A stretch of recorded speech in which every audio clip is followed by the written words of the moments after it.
Akwaba. Shall we welcome him with a round of applause?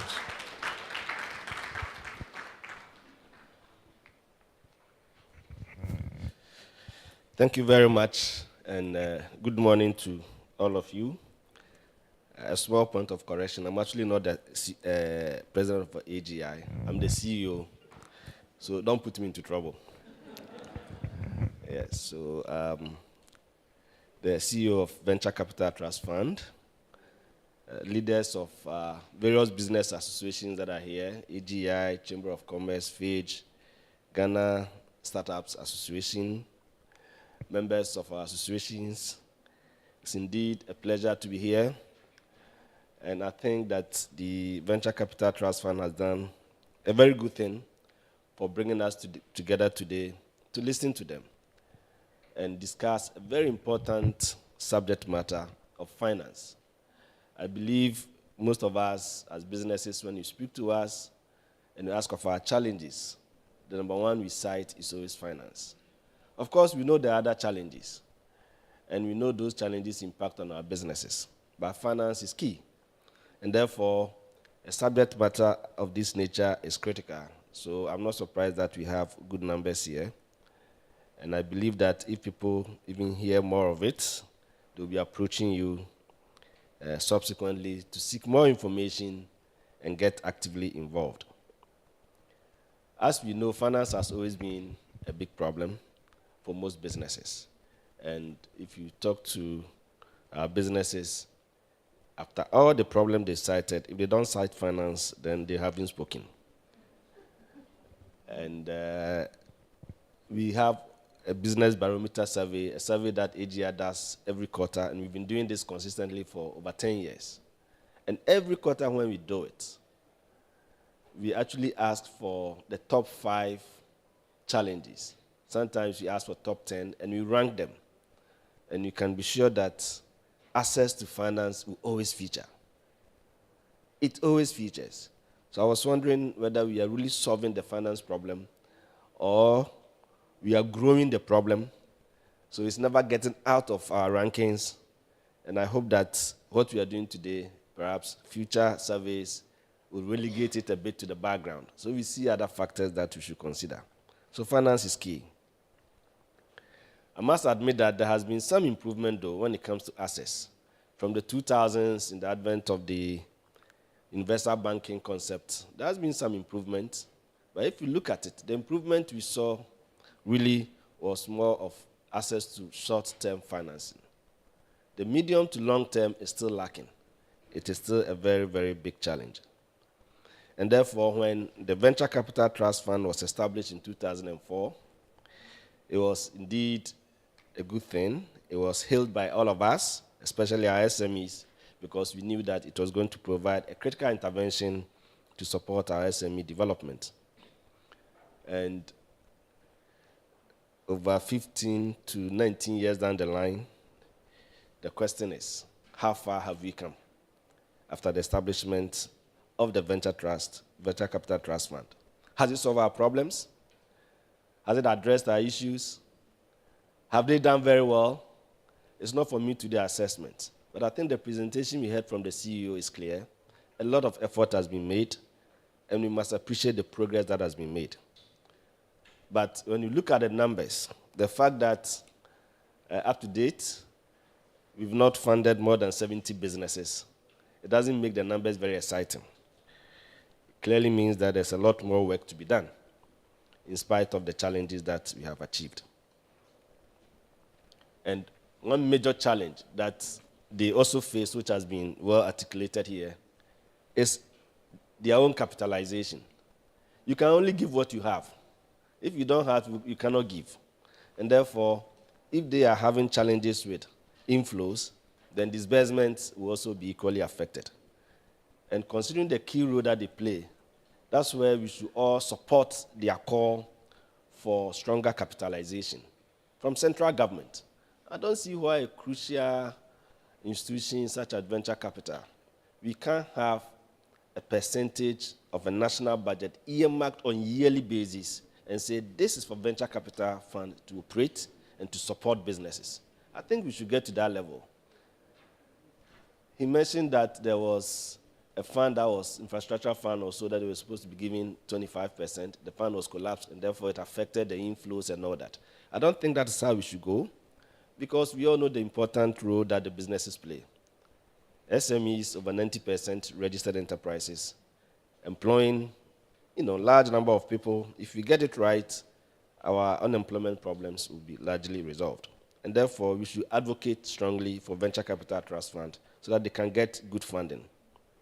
What is good, though, is that they've managed to subsequently get on board a number of private equity firms. And some are here, some were mentioned. And I know that they are doing very well. AGI, we had a program recently with the European Union. It's called the Investment Promotion and Business Linkage Program. We operated it for about 3 years. And we placed a lot of emphasis on equity funding for agri-business. We worked with a lot of these companies. We had seminars, we had orientations across the country to invite our companies to get involved. And indeed, I know some have contacted them, some are making progress, some are in the process, some have also gotten some funding. But there's still a lot of complaints from them as well, that they are not getting enough businesses. We've also worked with the Ghana Stock Exchange. We signed an MOU with them, and we've been working together since it started. At some point, there were serious complaints about the number of companies on the Ghana Stock Exchange. Complaints were made about requirements for accessing Ghana Stock Exchange. So the alternative stock market was created. We were very much part of the creation of that alternative stock market. We visited them recently, and I was surprised at the numbers that have so far been on the alternative stock market. It wasn't more than 10, and it's been there for so many years. So is it a question of fund availability or accessibility from our side? So on one hand, some of these companies are saying, we have funds to own land. On the other hand, our business are saying, we need funds to do our business. So why do we have this challenge? The funds are there, the need is there, yet we are not accessing it. Clearly, it means that accessing equity funding, stock market, angel investment, and all that requires something much more than merely putting an application. You can't just put in an application for a facility like the normal banking facility, and then you go through. So we, as entrepreneurs, we have a role to play. So whilst admonishing our venture capital companies to leverage more capital, and whilst pushing the agenda that we should give, clear funding arrangement to capitalize them properly, as entrepreneurs, we also have a role to play. Because no fund manager will provide funds when you cannot effectively assess the value of your business, if your governance system is weak, if your management system is not up to date, if you are not open, if your books are not in the right records, they will have a challenge financing you. So there's a lot we have to do as businesses, and we need to work at it very, very strongly. I remember when we had the car bars during the COVID period, and we were developing the criteria for application by businesses. The fund wasn't that much, and there were so many people who were interested. So we said, the basic criteria, have a registered enterprise. That in itself put a lot of business off because they were not registered. The second basic criteria, we said have a TIN. A number of our enterprises didn't even have a TIN, so we had to really help them to obtain a TIN. The point is, no matter how available some of these funds could be, if you are not prepared, you will not be able to access it. And that is a fact that we must acknowledge. So, over maybe 100,000 people probably may have applied, but eventually you can only give it to a few because you never have enough. And no matter how criteria will be applied, and the question is whether we'll be able to meet those criteria. So we have a responsibility as businesses to prepare very well, and we don't wait till when there is an opportunity for funding arrangement before we prepare, it will be too late to be able to assess. Venture capital institutions, apart from the Venture Capital Trust Fund, the other private equity firms are there to help, but we need to work at it to be able to assess it effectively. It also means that, and I'm happy that when I was reading a bit about the Venture Capital Trust Fund, you also have a technical support component. And for me, that is also very important. For SMEs, we need help. We need help because some of the basic things that we talk about, we know how businesses start in this country and how they grow. We start very small, we have big ambitions, but we need help to be able to get to that level. So the technical support is key, without which a lot of our enterprises will not be able to access it. So I think that for any funding arrangement, we must have significant component for providing such technical support, be it business governance issues, record keeping, market support, and even operational support. We should be able to do it. And with that, we should be able to bring along our enterprises to the level that we all expect to be able to fund them. I also believe that venture capital can be used as a strategic tool for economic development. And I'm saying so because we need to have a clear national agenda and national strategy. And then all this will tap into it. I was in Korea last week, and we visited some institutions that are into research, science, technology, and they gave us a lot of information. They said, for us, we had a national strategy, and in the course of presentation, they mentioned venture capital. And we were asking, how does venture capital come into the realm of science and all that? They said, that was our national strategy. Our national strategy was that, for us, we don't have natural resources. We have a small land size. There's so many things working against us. The only thing we had was human capital. So we decided that we'll focus on science and technology, and later ICT. So we did imitation of technology, creative imitation, and then later innovation. But in doing all this, we set up a fund for venture capital. And what they did was that if you are a researcher and you develop a technology, they look for an off-taker of that technology. In implementing it, it could be a young business, it could be a new business. You may not have the funding. Then they tap into the venture capital. So the venture capital was strategically used to push their technology agenda.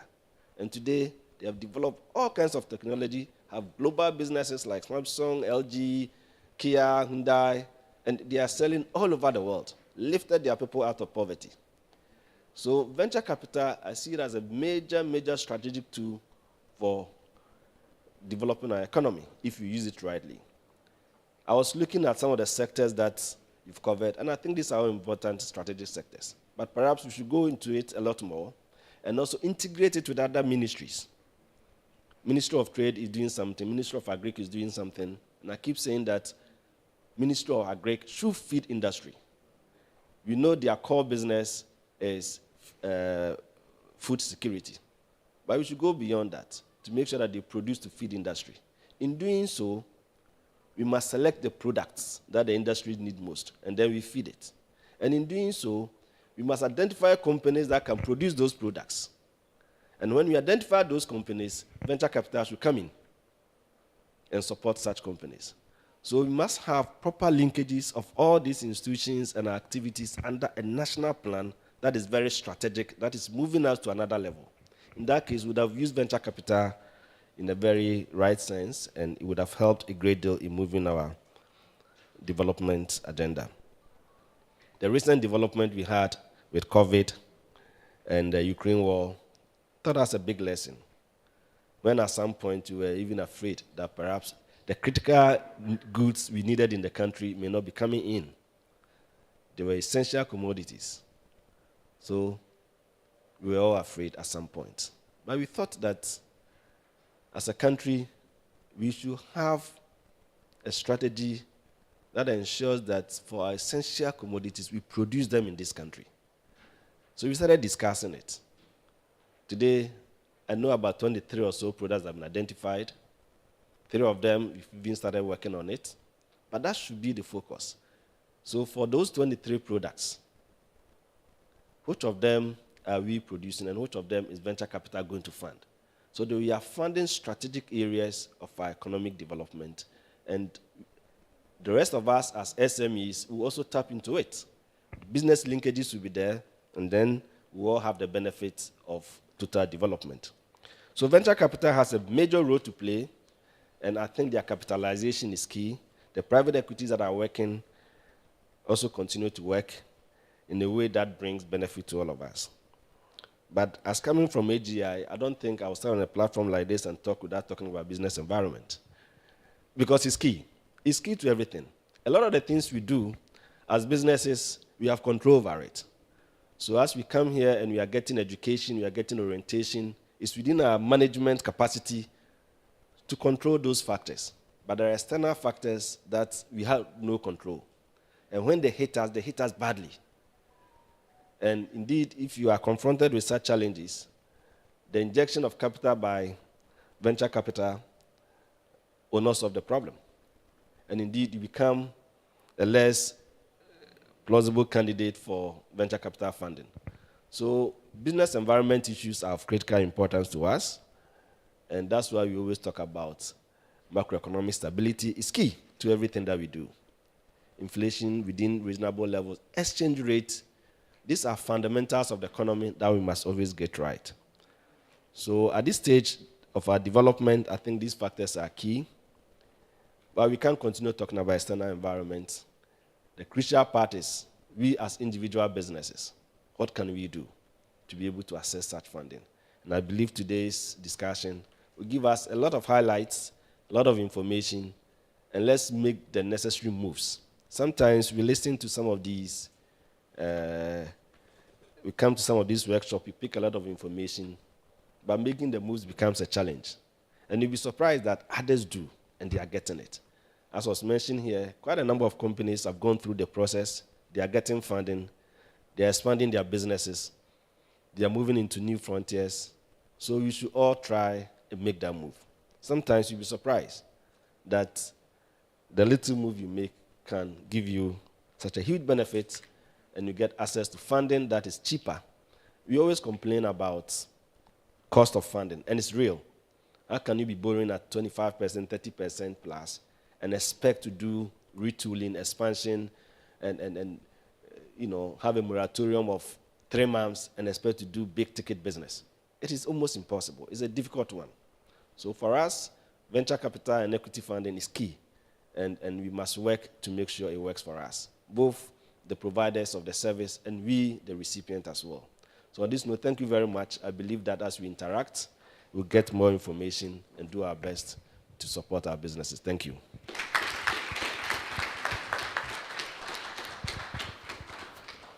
A big thank you to the CEO of the Association of Ghana Industries. So for us SMEs, it's very important that we are prepared in anticipation for opportunity, not when the opportunity comes before we start preparing. That's one of the key things that he said, and that is where Venture Capital Trust Fund comes in with financing, with technical support, as he mentioned. It's very, very important. It is now time to have our first coffee break. The ushers will direct us to the aisle where we came from into the room to have our first coffee break. We'll have it for 20 minutes and then come back for the first panel discussions. We'll have question and answer sessions when we come back. The fund managers are here in their numbers to explain to us exactly what they do, the criteria we have to follow as businesses to be able to latch onto the funding from Venture Capital Trust Fund. Thank you very much. We'll have our first coffee break for 20 minutes. Thank you.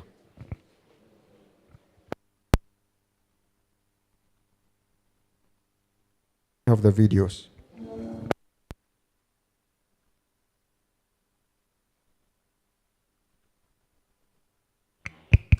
As we have the coffee break, let's also network. Like I said at the beginning, there are people you have not seen here. Please speak to them, exchange contacts for the growth of the ecosystem. Thank you very much.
Ghana, a vibrant and thriving West African nation, is celebrated for its rich history, diverse culture, and entrepreneurial spirit.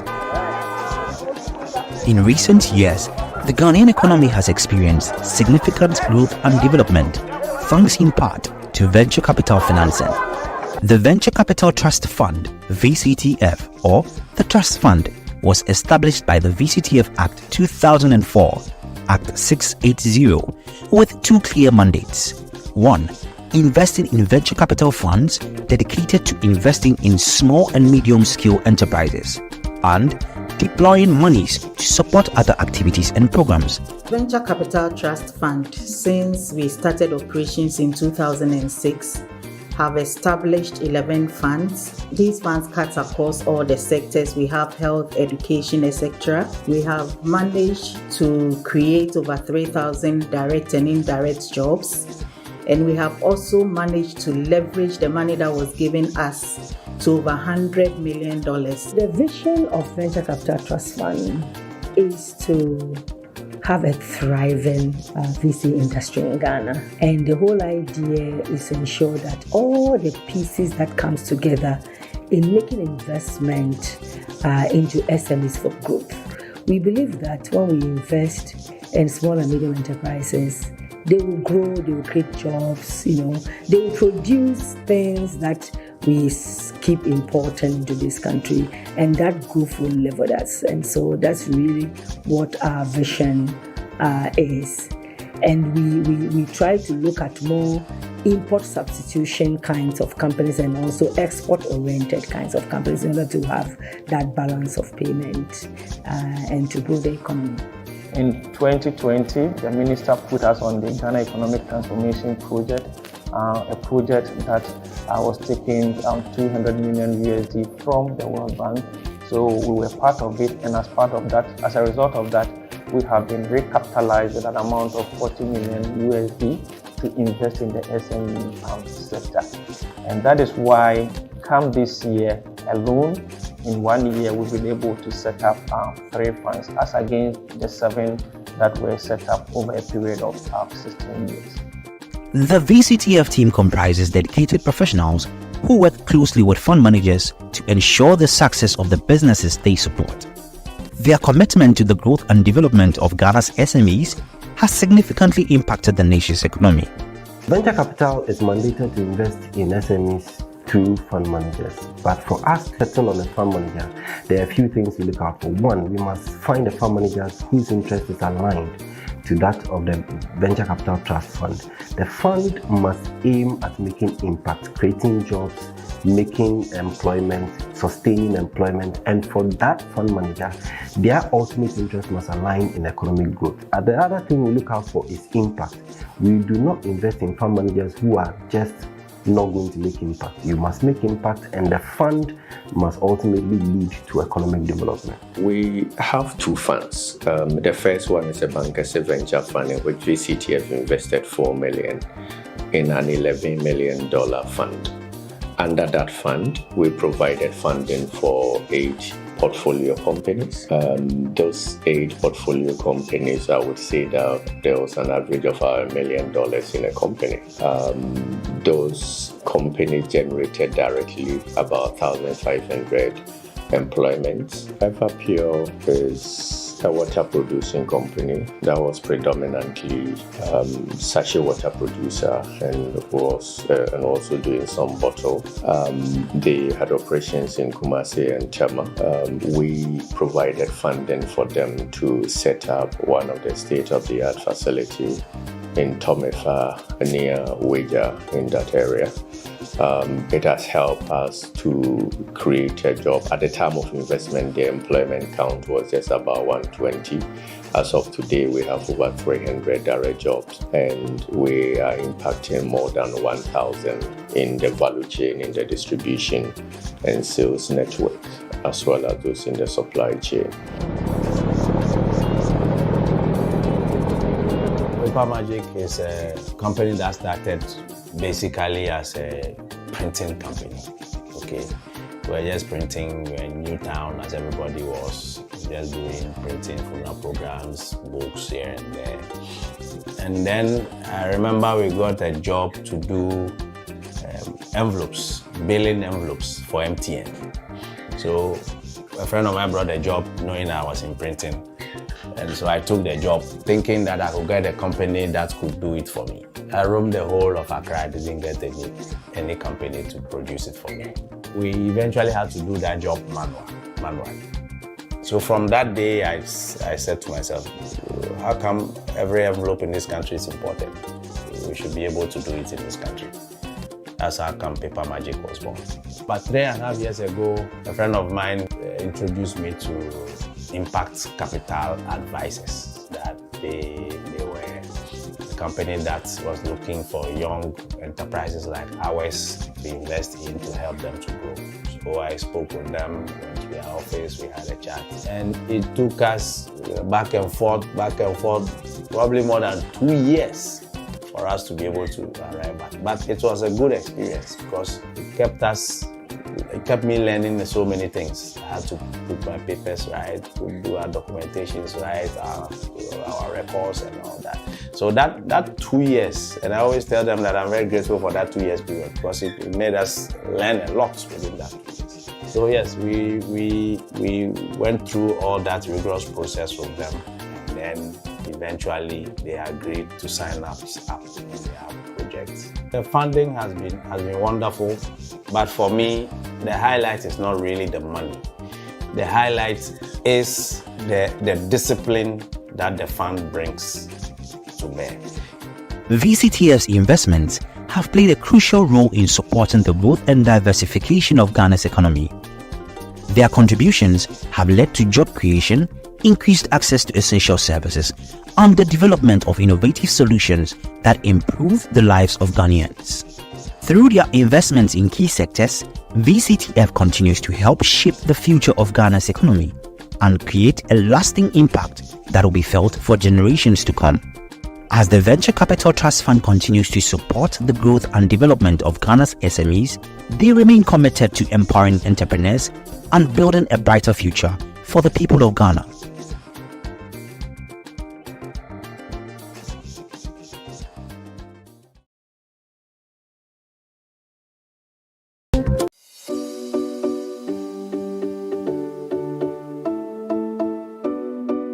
Venture Capital Trust Fund, VCTF, continues to play a catalytic role in the VCPE ecosystem in Ghana.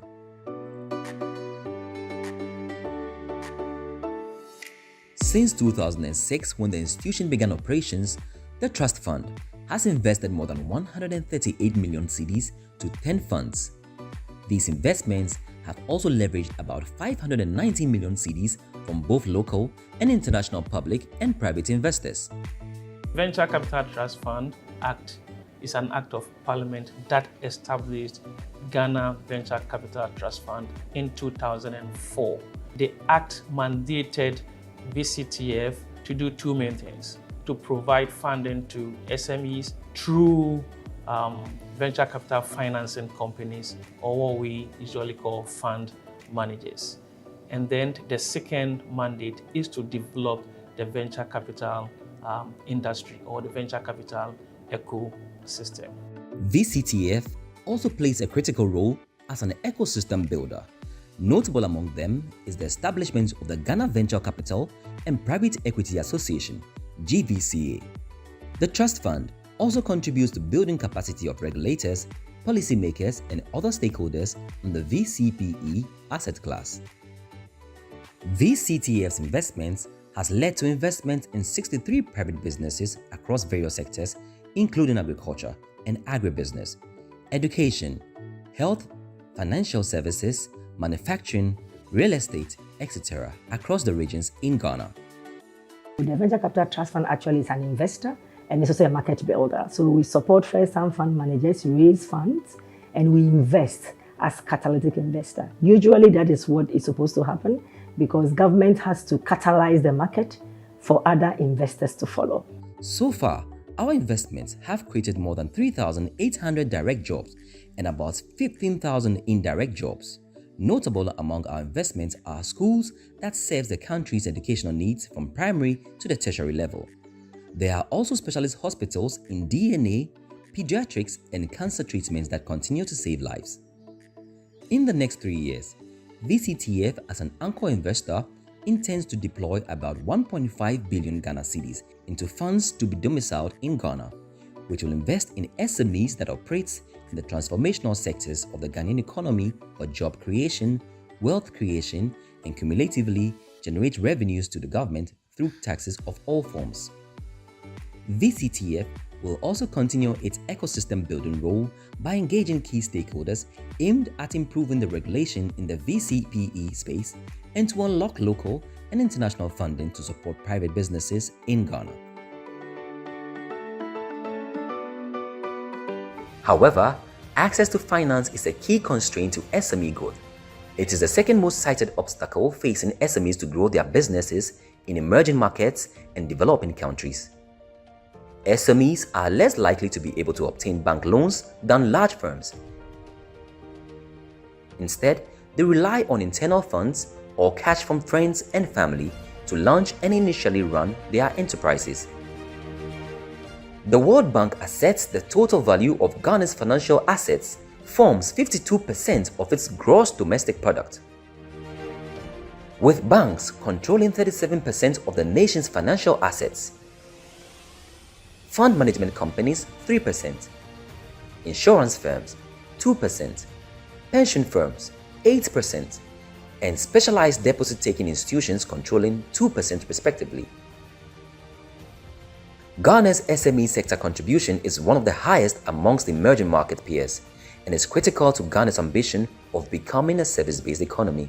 If we look at the financing landscape, it seems to be dominated, or it is dominated by banks. And banks will typically fund businesses that are stable with predictable futures, for whose cash flows can easily be estimated. And so we need to develop the alternative sources of funding, which will typically target those type of early stage businesses and are actually appropriate for their development than the typical banking finance that we have or seems to dominate our financing landscape. However, access to finance is a key constraint to SME growth. It is the second most cited obstacle facing SMEs to grow their businesses in emerging markets and developing countries. SMEs are less likely to be able to obtain bank loans than large firms. Instead, they rely on internal funds or cash from friends and family to launch and initially run their enterprises. The World Bank assets the total value of Ghana's financial assets.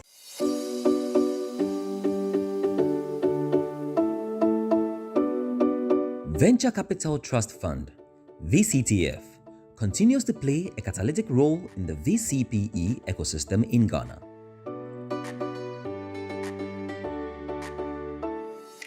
Since 2006, when the institution began operations, the Trust Fund has invested more than 138 million cedis to 10 funds. These investments have also leveraged about 590 million cedis from both local and international public and private investors.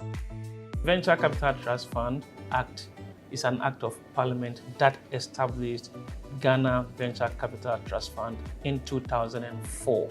The act mandated VCTF to do two main things: to provide funding to SMEs through venture capital financing companies, or what we usually call fund managers.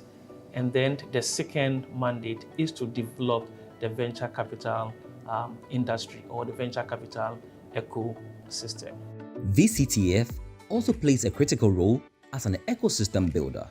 Notable among them is the establishment of the Ghana Venture Capital and Private Equity Association, GVCA. The Trust Fund also contributes to building capacity of regulators, policymakers, and other stakeholders on the VCPE asset class.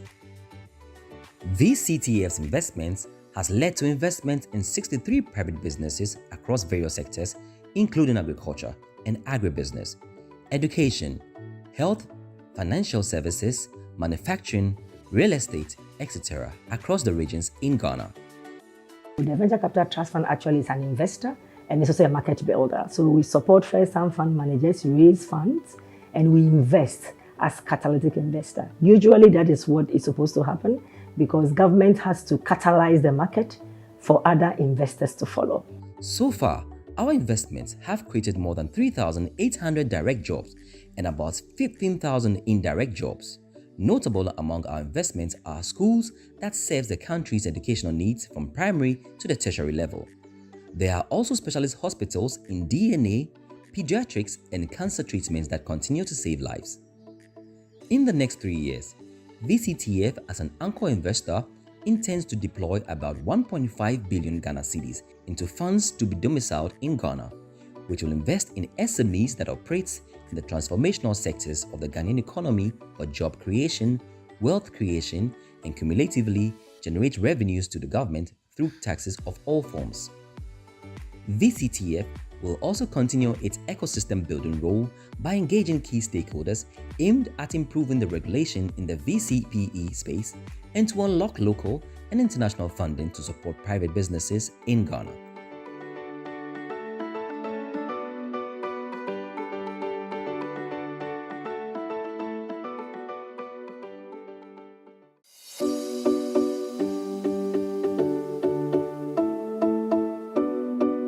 Venture Capital Trust Fund (VCTF) continues to play a catalytic role in the VCPE ecosystem in Ghana.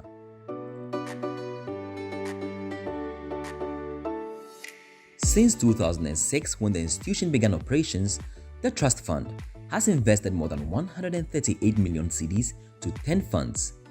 These investments have also leveraged about 590 million cedis from both local and international public and private investors. Venture Capital Trust Fund Act is an act of parliament that established Ghana Venture Capital Trust Fund in 2004. The act mandated VCTF to do two main things: to provide funding to SMEs through venture capital financing companies, or what we usually call fund managers. And then the second mandate is to develop the venture capital industry or the venture capital ecosystem. VCTF also plays a critical role as an ecosystem builder.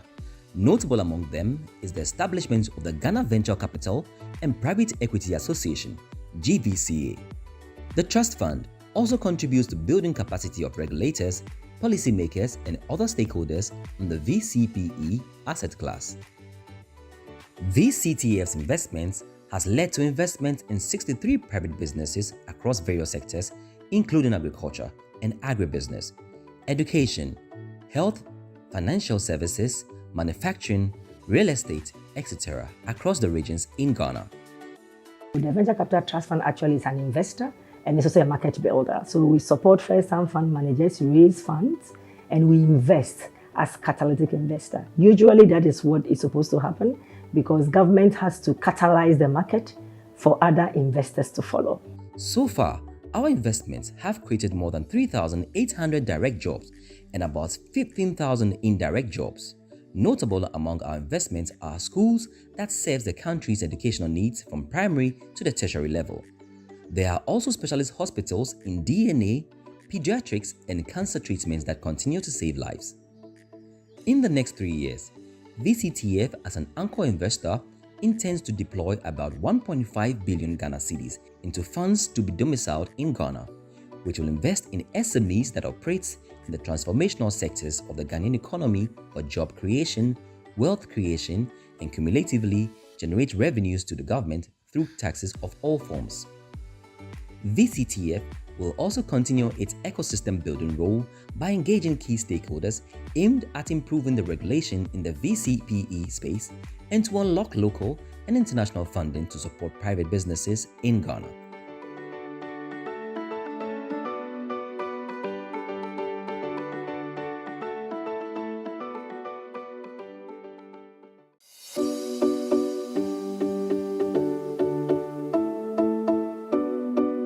Venture Capital Trust Fund.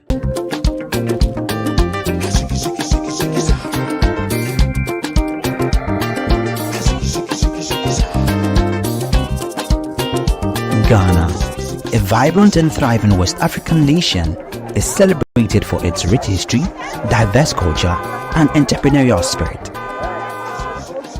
In recent years, the Ghanaian economy has experienced significant growth and development, thanks in part to venture capital financing.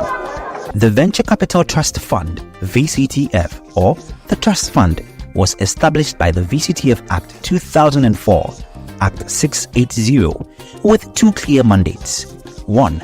Investing in venture capital funds dedicated to investing in small and medium-scale enterprises, and deploying monies to support other activities and programs. Venture Capital Trust Fund, since we started operations in 2006, have established 11 funds. These funds cut across all the sectors. We have health, education, etc. We have managed to create over 3,000 direct and indirect jobs.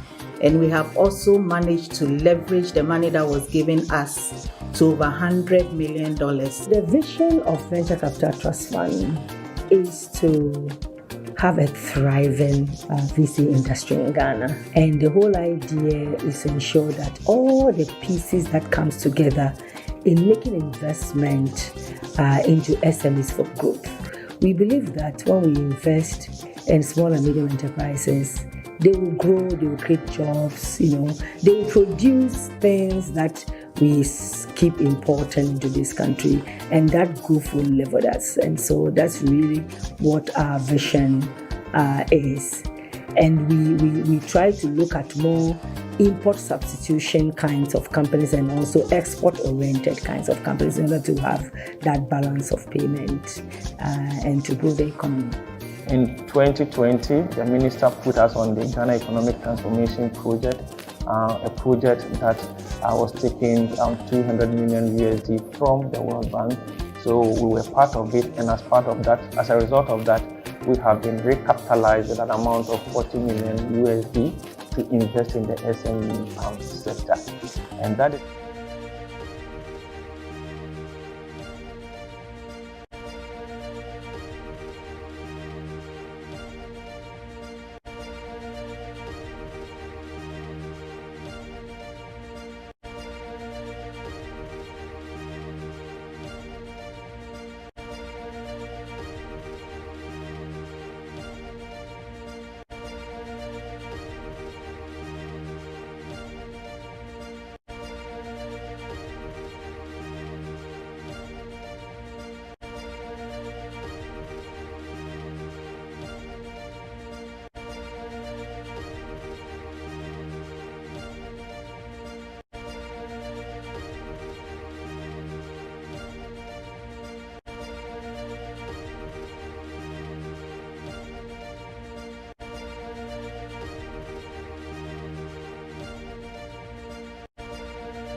So, as basic as I want this to be, at what point did you decide to become an entrepreneur? For me, it's a very long story. I was an entrepreneur, and then I was into agro input business. Then joined the insurance company as an underwriter. Joined the Barclays Bank.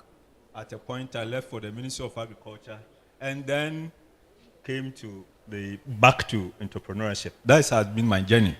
So my journey as an entrepreneur, as a public servant, as a banker, as an insurer, that is how you found me here. Wonderful. And so far, how has the journey been like? What have been the challenges? And what are some of the things that you can say that have been the high point of your journey as an entrepreneur? Yes, would I say challenges? I would say there is huge opportunity for us, but unfortunately, we do not have the capacity to tap into those opportunities, that would help to, unleash the kind of expectation that everybody is striving for. So I believe that, yes, opportunities abound, but then the capacity to be able to tap into those opportunities have been a problem. And I think the focus has been the financing and all that. Yes, the financing is there, but there are also non-financial issues that I believe are even more huge, and that if we're able to also tackle those non-financial issues. Capital is there, but the capital is just like a beehive.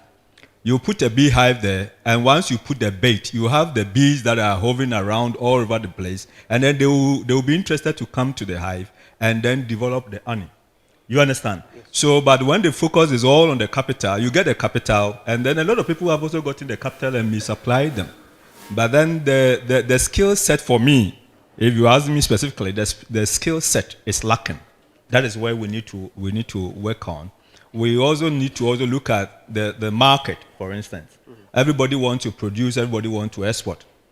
I teach at the Ghana Export School, and I tell people that I've been traveling and realize that we do not even have an idea what the taste or the consumers of the other receiving countries, what they actually want. There's one thing wanting to produce, and another thing also trying to be looking at what specifics, because demand tastes changing by the minute, and that we need to be able to, and these are all skills that we need to understand before we can unblock that kind of potential. So basically, that's the sum I'll give you. Yeah. So far on your entrepreneurship journey, how have you faced competition? How have you dealt with competition? Yes, competition has always been there. I like taking my steps one after the other. The COVID-19 came and it's messed up everything for me personally. But then we are taking the steps again to see how we would get to where we were before the COVID-19 happened. Of course, the issue of financing is there. The issue of trying to now relook at those market opportunities that existed before then and see how I could retake them and then develop further to take advantage of it. Thank you. Mr. Seth Chumekwawa, first of all, you are the CEO of the Association of Ghana Industries. We know that the industry is changing every now and then. Innovation. How, as SMEs, do we become very adaptable in the changing environment that we are seeing? Well, thank you. We really don't have a choice because the market is so competitive. Today we are talking Continental Free Trade Agreement. We are talking of exports to other European countries and other places. And goods are also entering our market.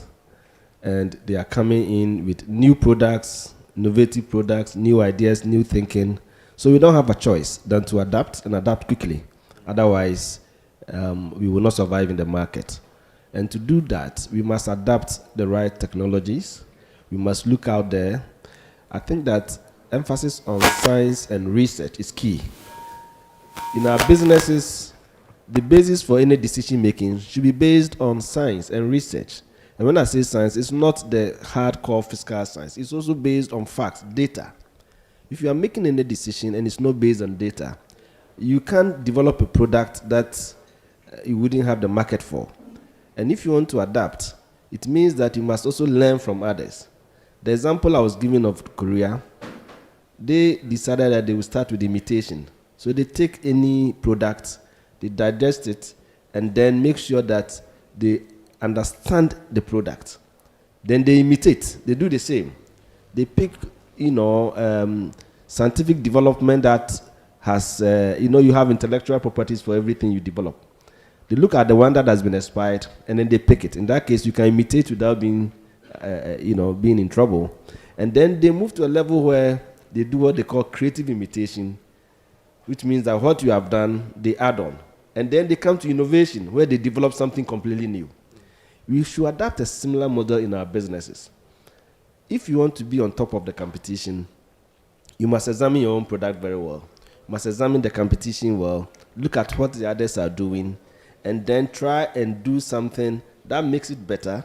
But in doing business, the most critical thing is that at the end of the day, it's the bottom line. Efficiency in what you're doing. You don't add on to the cost without getting the return. You cannot survive. Businesses cannot survive by merely adding to cost. So in trying to adapt and innovate, you have to take into account the cost of doing that and what the market can take. So a good balancing is good. And if you do that and you do that constantly and consistently, you should be able to stay on top of the competition and adapt to the market appropriately.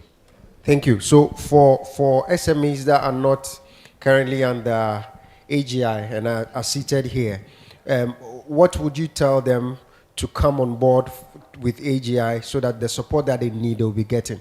What support is AGI willing to give them if they come under the umbrella of AGI? I think that for businesses that are members of various business associations, they get a lot of benefits. And AGI definitely one of the biggest industrial associations in Ghana. You get a lot of benefits. The fact that you even hear of a seminar of this nature through the network you have, it's a plus to you. Because if you didn't know about this, and you didn't come to sit in this meeting, you probably wouldn't know the opportunities that are available that you can tap into. So joining the association is very important. I also keep saying, and I mentioned it this morning, that there are certain factors that are within your control as a business. There are certain factors that are outside your control. And when it's outside your control, you can still manage it through associations. Because through associations, you can influence policy. Through association, you can have representation on decision making and policy development. Correct. And therefore, for businesses that are really understand the benefit of joining associations, they appreciate it and join because you get a lot of benefits. The little subscription you pay is nothing. It's really nothing compared to the benefit you get. So we always encourage people to join. Besides, the networking alone, as you are sitting here, they are talking among themselves. True. You sit on the table, you are talking to somebody or exchanging cards. The next day you are doing business with a person. True. You cannot do business and sit in your own corner and think you will be successful. Track the business, the successful business around. And all of them will tell you the same story. That is about networking, it's about being at the right place at the right time and taking advantage of opportunities. Besides, you also learn from others. Others' experiences is key. If you don't get involved, you will not learn. You will be in your corner, you will think that you are doing the best of things before you realize your market is taken away. So really, joining business associations, we always encourage it. It's not because I'm a CEO of a business association, that's my job, but for your own benefit, I think it is very essential. And it's the reason why all over the world, business associations play a very critical role. Sometimes the complaint they give is that, what are we benefiting from the association? The only benefit they associate with your effort is when there is a funding arrangement and then they assess it through you. Then that's tangible physical benefits. But that is not the only benefit. The ecosystem, the business environment, but for the intervention of business associations, in some of the policy discussions, perhaps the environment wouldn't have been this for you. Right. It would have worsened your situation, and all the investment you would have made would have gone bad. So therefore, be part of that contribution and participate, gain knowledge, gain network, and do business. Thank you. Thank you very much. Mr. Kwabena, so you are a direct beneficiary of Venture Capital Trust Fund. Now, how did you become aware of Venture Capital Trust Fund as a potential source of financing for your business? In any case, he's the CEO of Paper Magic. What does Paper Magic do, first of all?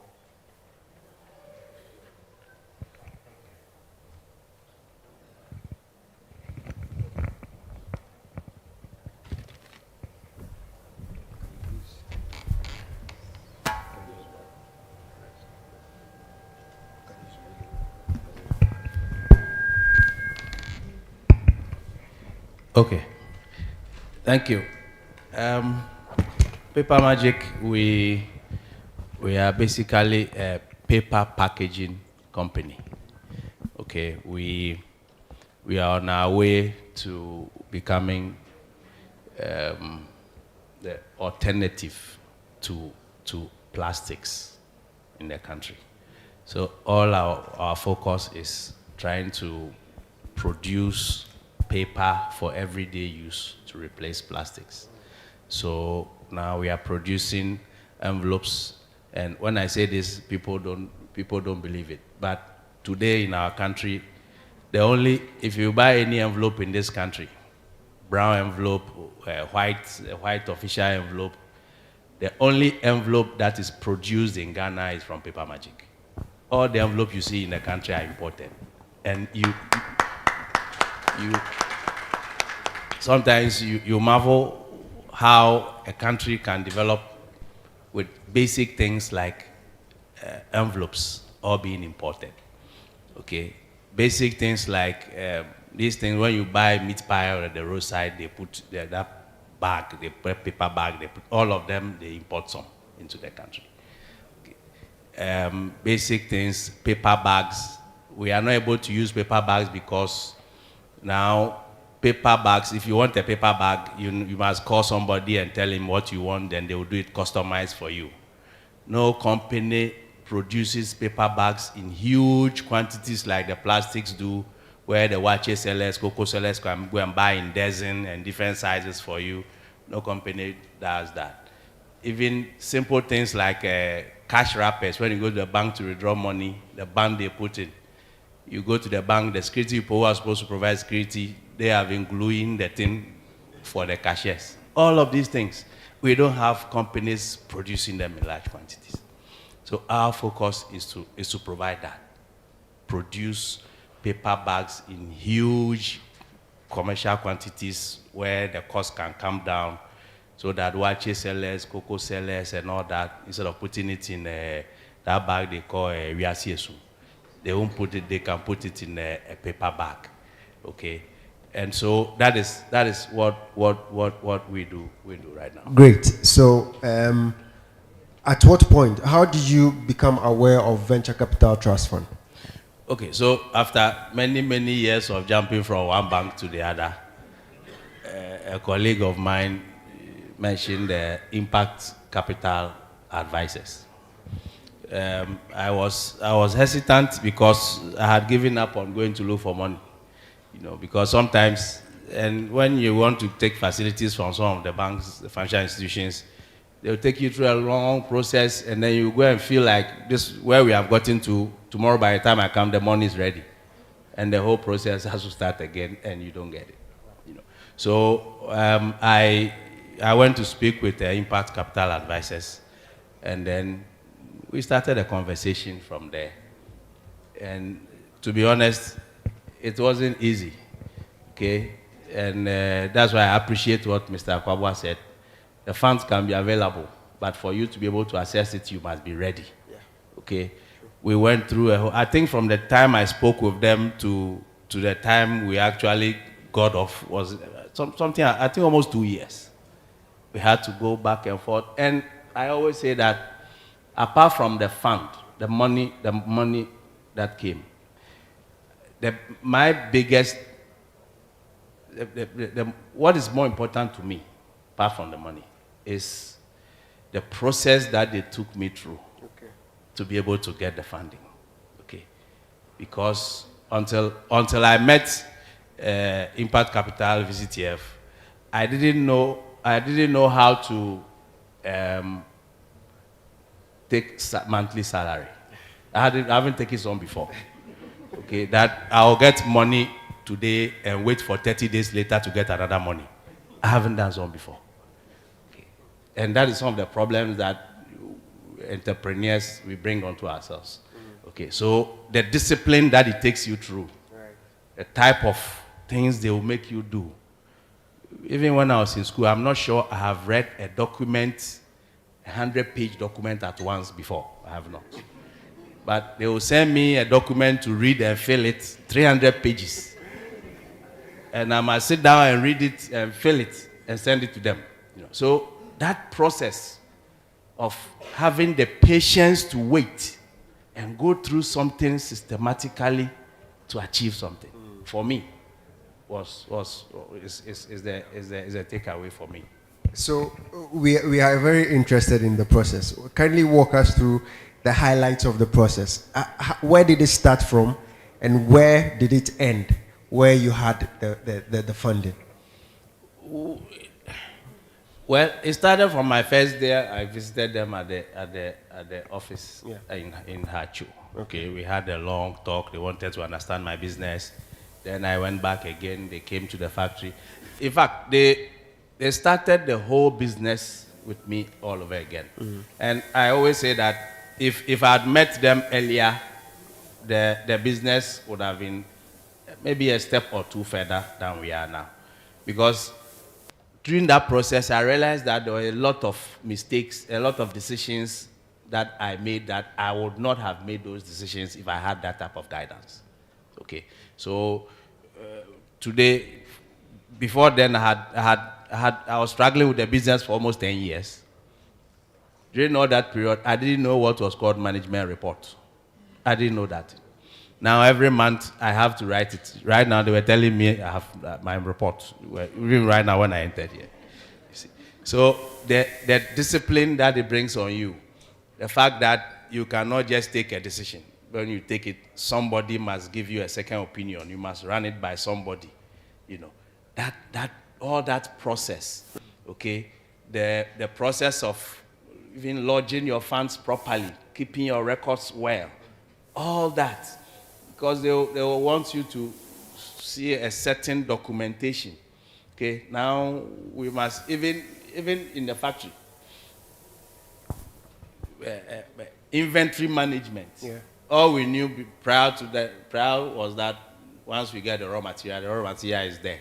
When we need it, we go and take it and go and work. But now there has to be a certain inventory that must be taken. So when you come there, you can follow a certain process. And it took us a lot of time for us to be able to adapt. Okay. But gradually, it opens you up to how successful companies do things. Yeah. Okay. So to assess the fund, you must be willing to undo or unlearn everything that you knew before. And that's the process that we went. So by the time we had the fund itself, we signed the contracts and the disbursement came actually. Then you have been put in a certain readiness for you to have an appreciation of how things are supposed to be done from now. For you to know that now you can't do things just like that. Okay. And for me, that's one of the greatest things that's happened to Paper Magic. Because when you come to the company now, you realize that this is a company that really wants to go far. And that's one of the challenges of young companies. Okay, how to get our structures properly done. So you see some young companies, what they are doing is very good, but people are not actually helping. It is because they need a technical assistance. A lot of us do. Okay, yes. So outlining the steps one by one will be difficult because it took a whole lot of things, a whole lot of requirements that you have to meet, a whole lot of things that you have to put together. You have to get auditors to come and do. There are some that are pretty basic. Even the banks will ask you that. But the difference is that, and I always tell my colleagues, the difference between the banks and because it's impact that I know.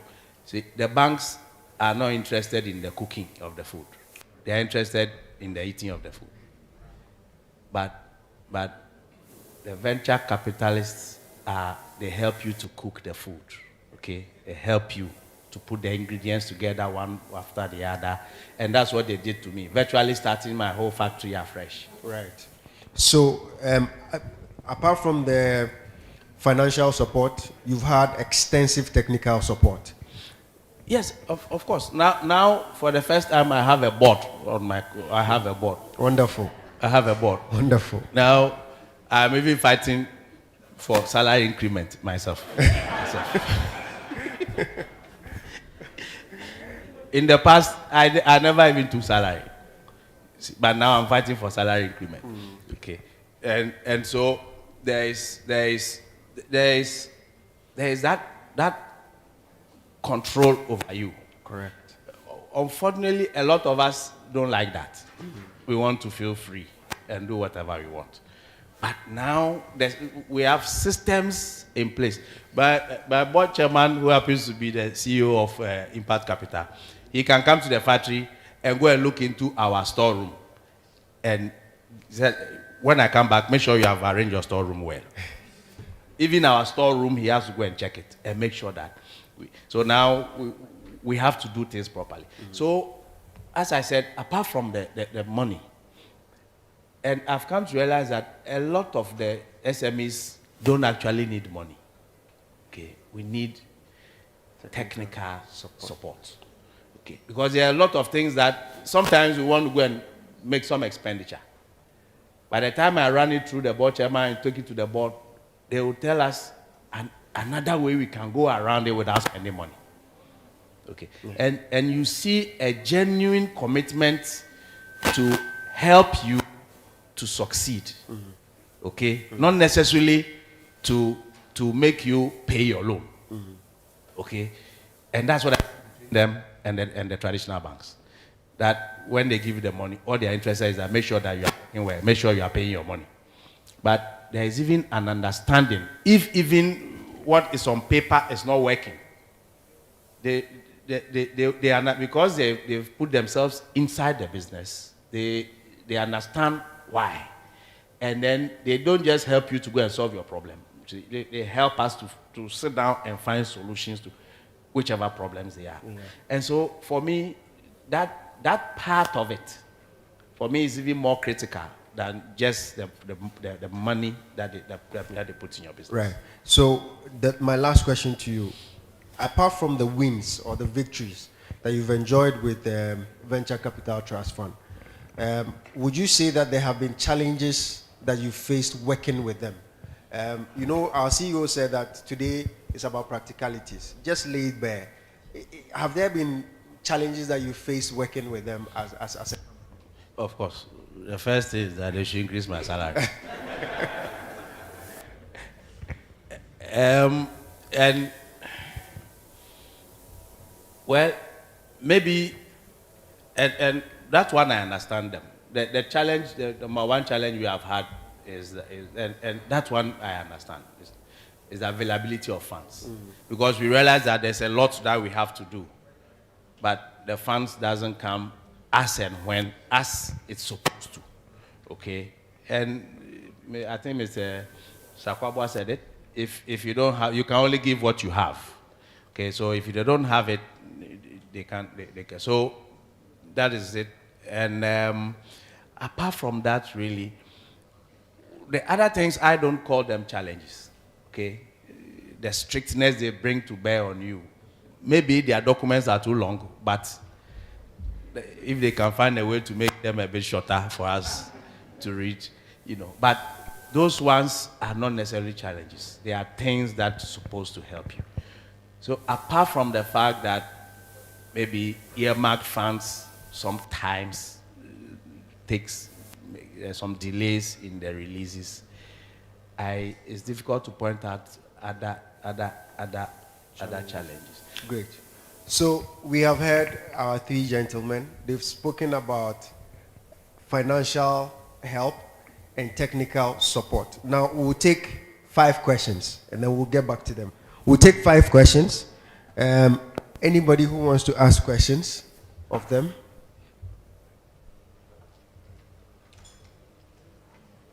We'll take 5 questions.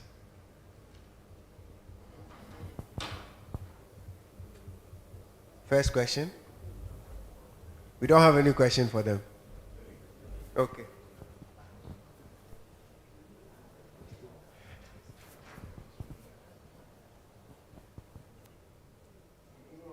Answer. Thank you very much. I'm Emmanuel. I'm an analyst. Okay. My question is to the CEO, the fund managers. When the CEO of Pipa Magic was speaking, he said it took him 2 years to secure the funding. My question is that how it's supposed to be? Is that not tiring for the entrepreneurs or the business owners? Is it supposed to be like that? And if it is, what can be done to mitigate it or to shorten the time, since it can cause people to, abort their purpose? Thank you. The fund managers will come and take that question. But do you want to speak to it, Mr. Kwabna? Okay. I don't think that necessarily that is the time frame for all the companies. I'm not sure about that. In my case, it was so, and I know why it was so.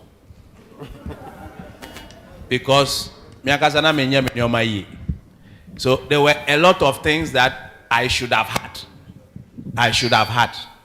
Okay, I should have been keeping proper records. There were a lot of things I should have done that I didn't have. And so they had to help me to build up those things that I did not have.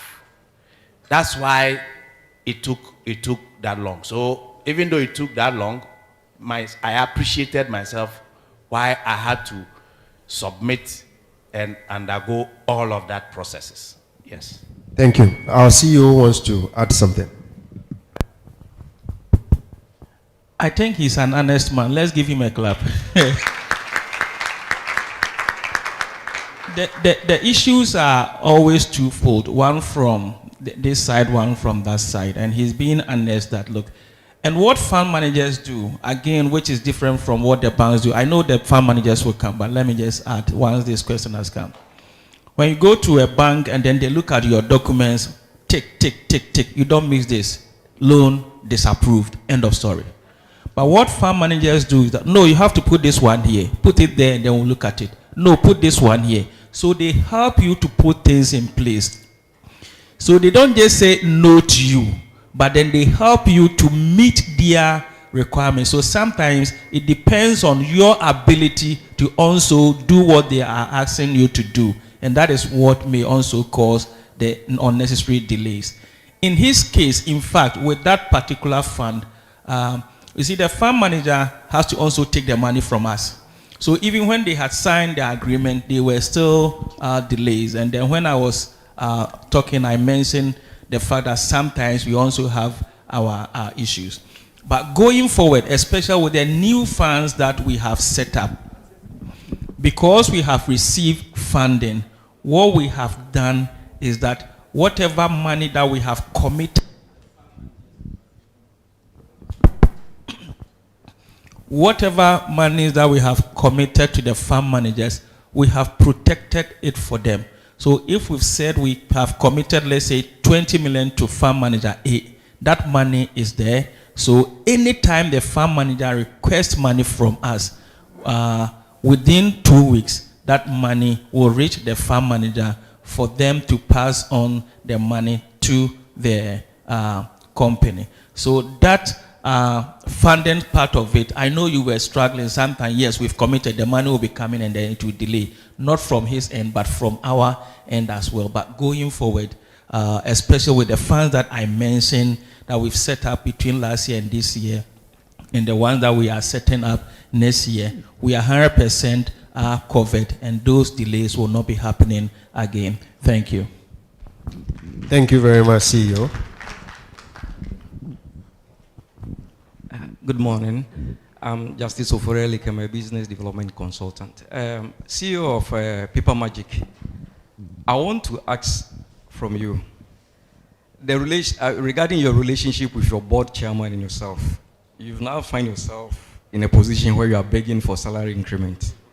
Now, after you've succeeded, and let's say Impact Capital comes out, and you're supposed to constitute a new board, would you like to be the board chairman stroke managing director, or you still like to have an independent board chair, and why? Thank you. Okay. Okay. In all honesty, I will not want to be the board chair. In fact, as we speak now, I'm not a member of my own board. The board of my own company, I'm not a member. Okay? I attend board meetings. I present whatever I have supposed to present. If they have to vote, I don't vote some. And I think I like it that way.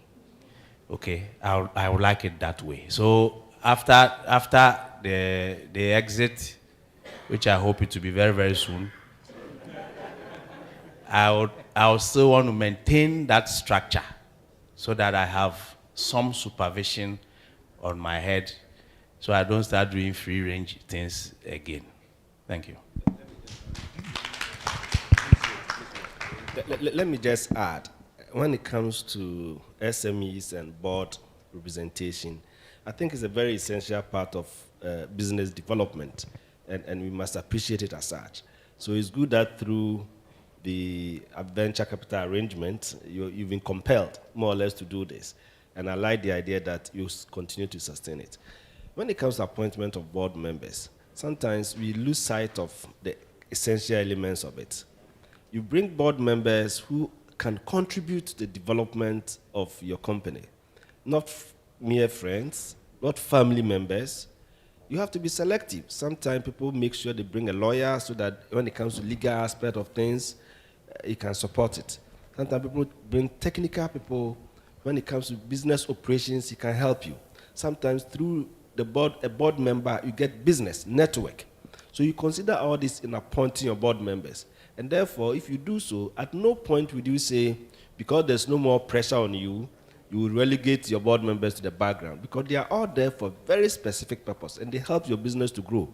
And I think that's one thing we should learn as business, especially our SMEs, so that we actually have developed the habit of getting a board to work. And the thing is that I've been on some boards before, and it can be frustrating. If the business owner doesn't understand the principle, you can't serve on the board, because you are directing this way and it's going the other way. The board member will get frustrated, he will resign and go. They are there to help. So let's appreciate it in that context, so that you work with them and then they help you to achieve your business goals. Thank you. Thank you very much. Next question.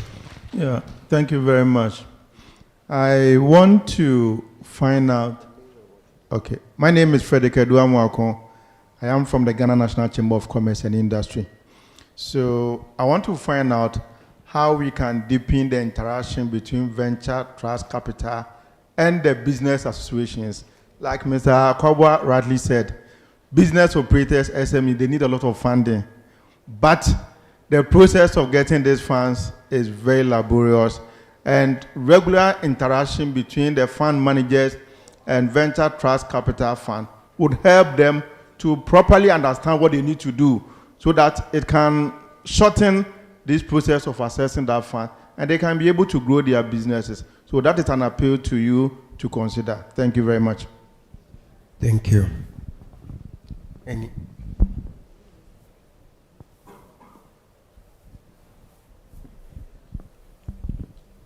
My name is Sandra, and I work with Meripa Capital, an enterprise support organization. So my question is to Mr. Kwabwa. Mr. Ochiri made some points about SMEs giving access to their business, and then also they needing technical assistance in order to, for some of the issues that SMEs face when it comes to access to finance, mostly is with technical assistance. Once that is solved, the issue of access to finance can resolve itself. So I want to know what the AGI is doing to actively curb this issue of SMEs needing technical assistance to grow their business. Thank you. Okay, thank you. So for us as an association, we have a department that is responsible for providing business development services for our members. And we do so across the country.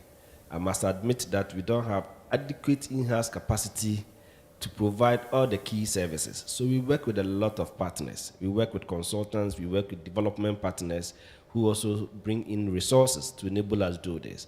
We work with Ghana Enterprise Agency last year through MasterCard, with MasterCard funding to do mentorship. And the mentors were assigned to a number of mentees, and they help them to really understand their business operations properly, help them with their bookkeeping, help them with so many things. And that is the technical bit that you are solving. In addition, we work with financial institutions. And the thing about financial institutions, they are also in business to do business. And their product they are selling is the finance. They cannot give it to you if they are not sure that you will pay back. So let's understand that basic principle, that no financial institution will give you money without expecting you to pay back. And therefore, if they have the inclination that the nature of your operation is such that they cannot be sure that you can generate the revenue to pay back, then they won't give you the resources. So whilst working with them, we also work with them to let them provide technical support to help our enterprises. So regular interaction, educating you, and making sure that your books are in a certain order that enables them to check all this is helpful. As I said, we work with a lot of donors, and that has been one of the major support that we provide to enterprises. So if you're a member, you get to know some of the programs we are organizing. We have our own internal workshops that we even have in-house capacity to provide, and we do that as well. And the interaction among the members also helps. So there are various ways of handling that. And as I said, we may not have the entire resources to constantly provide this for free. So we charge for some of the services. And that is something we also encourage our enterprises to do. You cannot always have everything for free. And when you go to most of our SMEs, especially in the regions, if you're providing any service and you want to charge for the service, they don't even want to pay. It means you are not appreciating the value of the professional service you are receiving. But it's important for your business growth. So whilst doing your accounting, also commit a bit of resources and make sure that you bring in professionals to help you develop your business. You can't have an expertise. You can't have expertise in every area. You may have in your area, but others will have professional expertise in other areas. Bring them in and let them help you. So we don't need to provide it ourselves as an association. We can link you to service providers who can also help you in those areas, and we do that as well. So contact us and we'll help you in whatever way that is possible. Thank you. Thank you very much. I think Mr. David Scobia also has something to say. Okay, my name is David Scobo. Yes, first and foremost, let me thank our panelists. I think they've really delivered. And also thank my brother, Seta Kwabwa, for being dynamic as always. Yes, I want to touch on paper magic, for instance. And for me, 2 years, yes, is your making. But I also think that it's up to the fund managers to make you fund assessing readiness. So irrespective of whatever the case is, 2 years I don't think is the best. I'm saying this because, for instance, if I have a contract to deliver, and that is what will propel the company to another level, and I key in that, how do I wait for 2 years for people to put my documents together and make sure that I'm on track? That is one thing I want to talk about. Yes, associations, it's important, as Mr. Kwabwa mentioned, for people to know and SMEs to appreciate belonging to associations. It's one thing that is very, very important. And I tell you what, recently there was this issue of tariff increment at the ports. Some people felt associations were not just important, but when it hits, they had to come back, and it took us to go and negotiate and make sure that most of those agri-produce were suspended. And as it is now, people are paying, but those under the agri-produce is suspended. So it is important, as Mr. Kwabwa said, we affiliate ourselves to associations to help influence and develop policies, because if we don't do that, it becomes a problem. Because if we allow people to just go and sit and develop such policies for us, for me, influencing it alone becomes another issue. So it will be part for us to be able to develop. I also see venture capital. For me, I think that when our CEO was giving his earlier presentation, he made mention of some 40 million that they received. And I'm happy, again, Seth was encouraging all of us to advocate that you get more money. Why? Because I'm a mango farmer. So if I even move to Omania and go to Daboya, for my maintenance alone, it's over 24 million. So 40 million for me is nothing. So it means that if I have to push and all my friends are ready and you have to give that money to me, if I ask so many Daboya and Navrongo, I did over 80 million. So that tells you that you are unable to do anything. And this is where I think that as a country we need to look at, because if we are talking about venture capital and other things, if we really want to help SMEs, there's a need for us to be able to put in our all. And I keep saying that government, they have the biggest purse, and until they spend, the private sector can never be viable.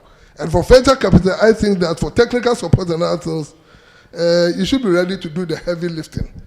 Because if that is not done, then I don't see where the SME will be heading to. Thank you very much. Thank you very much, Mr. Davis Kobo.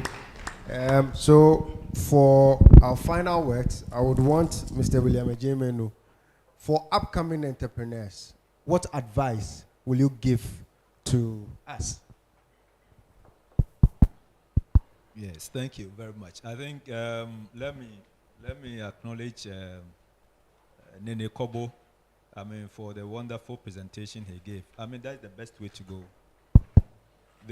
I think that we should understand that we cannot do business on our own. Most of the time when we meet in gatherings like this one, there's so much hope. The moment we step out and then we face our businesses and realize that the hope has just relinquished somewhere. I think what we have to do, what the French normally do, what they call the La Coopérative. If you go to Do Plateau, those of us who know Abidjan, if you go to Do Plateau and you see the headquarters of La Coopérative, that is the National Cooperative Union of Côte d'Ivoire, it's even more beautiful than Bank of Ghana's building. That is the value they put in coming together as an association. That is why Côte d'Ivoire is able to leverage on a lot of funding. And I think on the sideline, we're just discussing within the CEO of AGI and then the CEO of Venture Capital Fund. We seem to be circulating or circumventing around the same opportunities around us, where we can think together and then unleash some capital elsewhere, like the climate financing and all that. And I think the Ghana National Chamber of Commerce, the rep there made something that was quite instructive. Institutions like the Venture Capital Fund and then the other agencies that are working in the financial ecosystem, what we need to do is to be working with, like AGI, the FAGE, the Ghana National Chamber of Farming. Like Nene Kobo is sitting, 2009, he was the national best farmer in Tamale. He has done mango for more than 20 years. He's an institution of his own. So you cannot say that, look, you want to approve a financing, and if you get his input, the 300 pages he's talking about would have reduced. If you have gotten the input of AGI, some of the input, a lot of things would have reduced. I sit here as also the Vice President of All Africa Association for Small and Medium Enterprises. And we have been looking at how we can leverage on models on the African continent to be able to tap into financing. And the African Union is working with the African Development Bank. It's about 100 billion United States dollars for SMEs. We cannot, access those funds because we are not working together. And how do we work together to be able to, take advantage of some of this funding? In Nigeria, what I like the Nigerians. I go to Nigeria and I learn a lot from the Nigerian entrepreneurs. And I think that's what Ghanaian entrepreneurs must be doing. Come to Kumasi magazine. Somebody is selling Hyundai, the Honda i10. The engine is 5,700 Ghana. A Nigerian is selling at 5,700. A Ghanaian is selling at 10,000 Ghana. They all go to Korea as he went there. And the Ghanaians are even better footed in Korea than what Nigerians do. They buy all this and pay the taxes and come to Ghana, and our things are so expensive. So what have they done? What Nigeria had done, the Bank of Industry in Nigeria, and then the Central Bank of Nigeria. In Nigeria, the Central Bank is directly involved in the real sector. I don't know why here the Bank of Ghana, what they do is that they look at the rate of inflation, they pump in $100 million and give it to a Gao man on the street of Tudu and say, excuse me, we need to work within the real sector. And then if we are able to... So in my capacity as the Vice President for ASME, we invited the Bank of Industry and we asked the African Union Commission to get the Bank of Industry, because the Bank of Industry in Nigeria, the Central Bank of Nigeria, and the NERCEL of Nigeria, the National Incentivized Risk-Sharing Agricultural Lending, that's where we cooperate from. And what I beg to differ that probably we are not coordinating how we're supposed to do well. And there is more room for improvement. And Nigerians have done it. They have taken the risk factors. They have done, the Central Bank of Nigeria is now giving monies, what do you call it, interest rated, zero rated free loans. Like he's doing mango. Mango is taking 5 to 6 years to develop, to come to fruiting. And if somebody is giving a commercial bank is giving a loan and expecting you to pay 3 months' time, or you are waiting for a venture capital fund and all that, the assessment and all that, please, this is a very good platform for us to continue this engagement, to continue this platform and get the institutions, individuals of us here, our institutions, we need to coordinate, collaborate, and see how we can push and tap into the opportunities that the other investment banking is giving, so that our industry can move. The world we move in, is a crazy world. Competition is like, no mercy for the cripple. I beg to use that language. It is just like an animal farm, the animal kingdom. Don't say somebody hates you, somebody loves you. We need to do the right things if we really want to be able to stay in competition. That is why I'm also a member of AGI. I'm the chairman of the agribusiness sector. I encourage you that join the association. It's very, very important. As I'm speaking right now, they have been training me how to speak the business language and all that. And exactly, it's very, very, very important. So that when you go out there,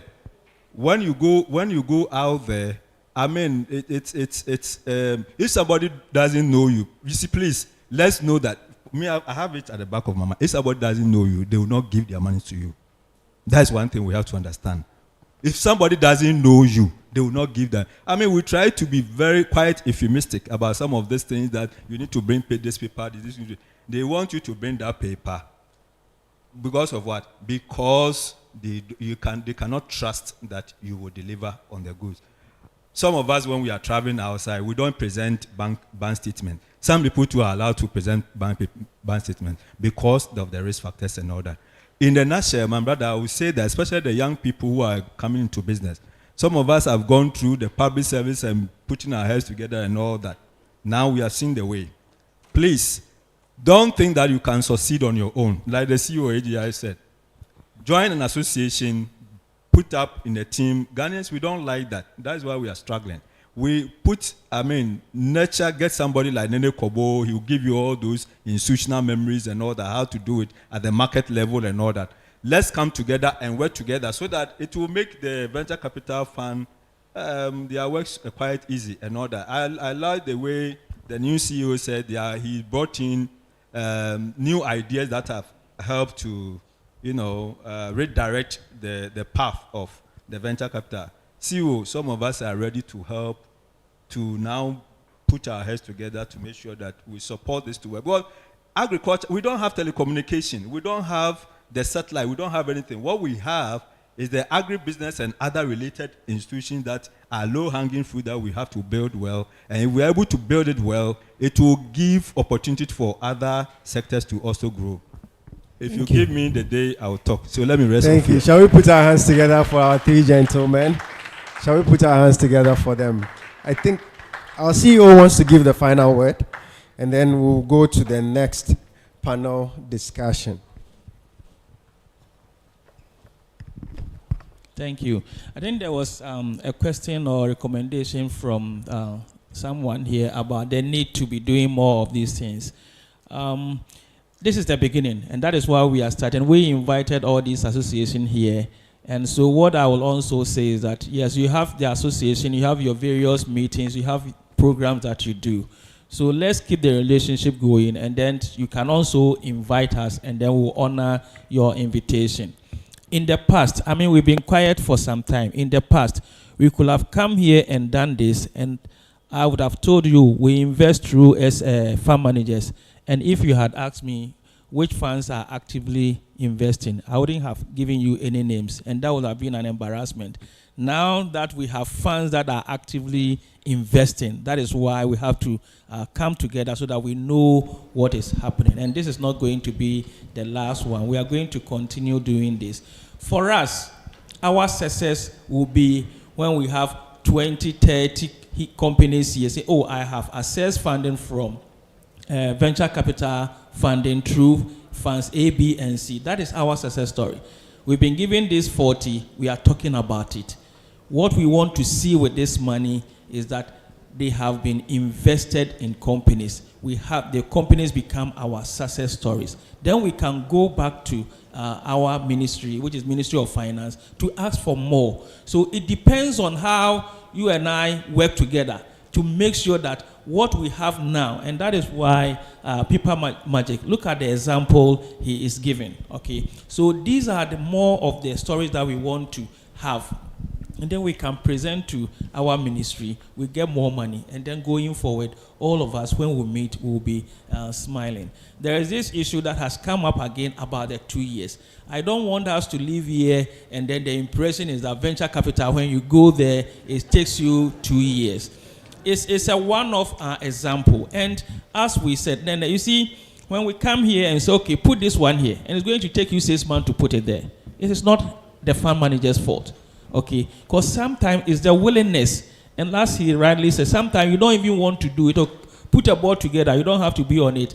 And typical, I'm a businessman myself, I have a catering company, and sometimes I tell people, oh, me and my wife, we do the board meeting in our bedroom. Yes, most of us are guilty. So if you want to continue doing board meeting in your boardroom and you don't want to be transparent, how do you then put the blame on the fund manager? So, and that is why we are all here. We are learning from these experiences so that if you want somebody to invest, because at the end of the day, the money has to come back. The money has to come back. Somebody came to my office and he said he has a project. I like giving examples, so it makes me talk a bit lengthy. He came to my office, and this is a former MP. He came to my office. He said he has a project and that he needed 4 million Ghana cedis to do the project. And the person thought VCTF money is a grant. When it goes, end of story. So when I explained the processes to him, and the fact that he has to go through a manager, and he realized that he has to return the money, just in front of me getting that information, oh, then I think I can do this with 2 million. Before explaining, the project is 4 million. After explaining, then he can half is gone. I mean, that should tell you such a person, he just want to take the money and it won't come back. So for such a person, no matter what you do, you won't get the money, because I've seen your intentions already. That is not the way we work at VCTF. So let's continue to help each other. We are there for you. We want to see successful companies. That is our success story.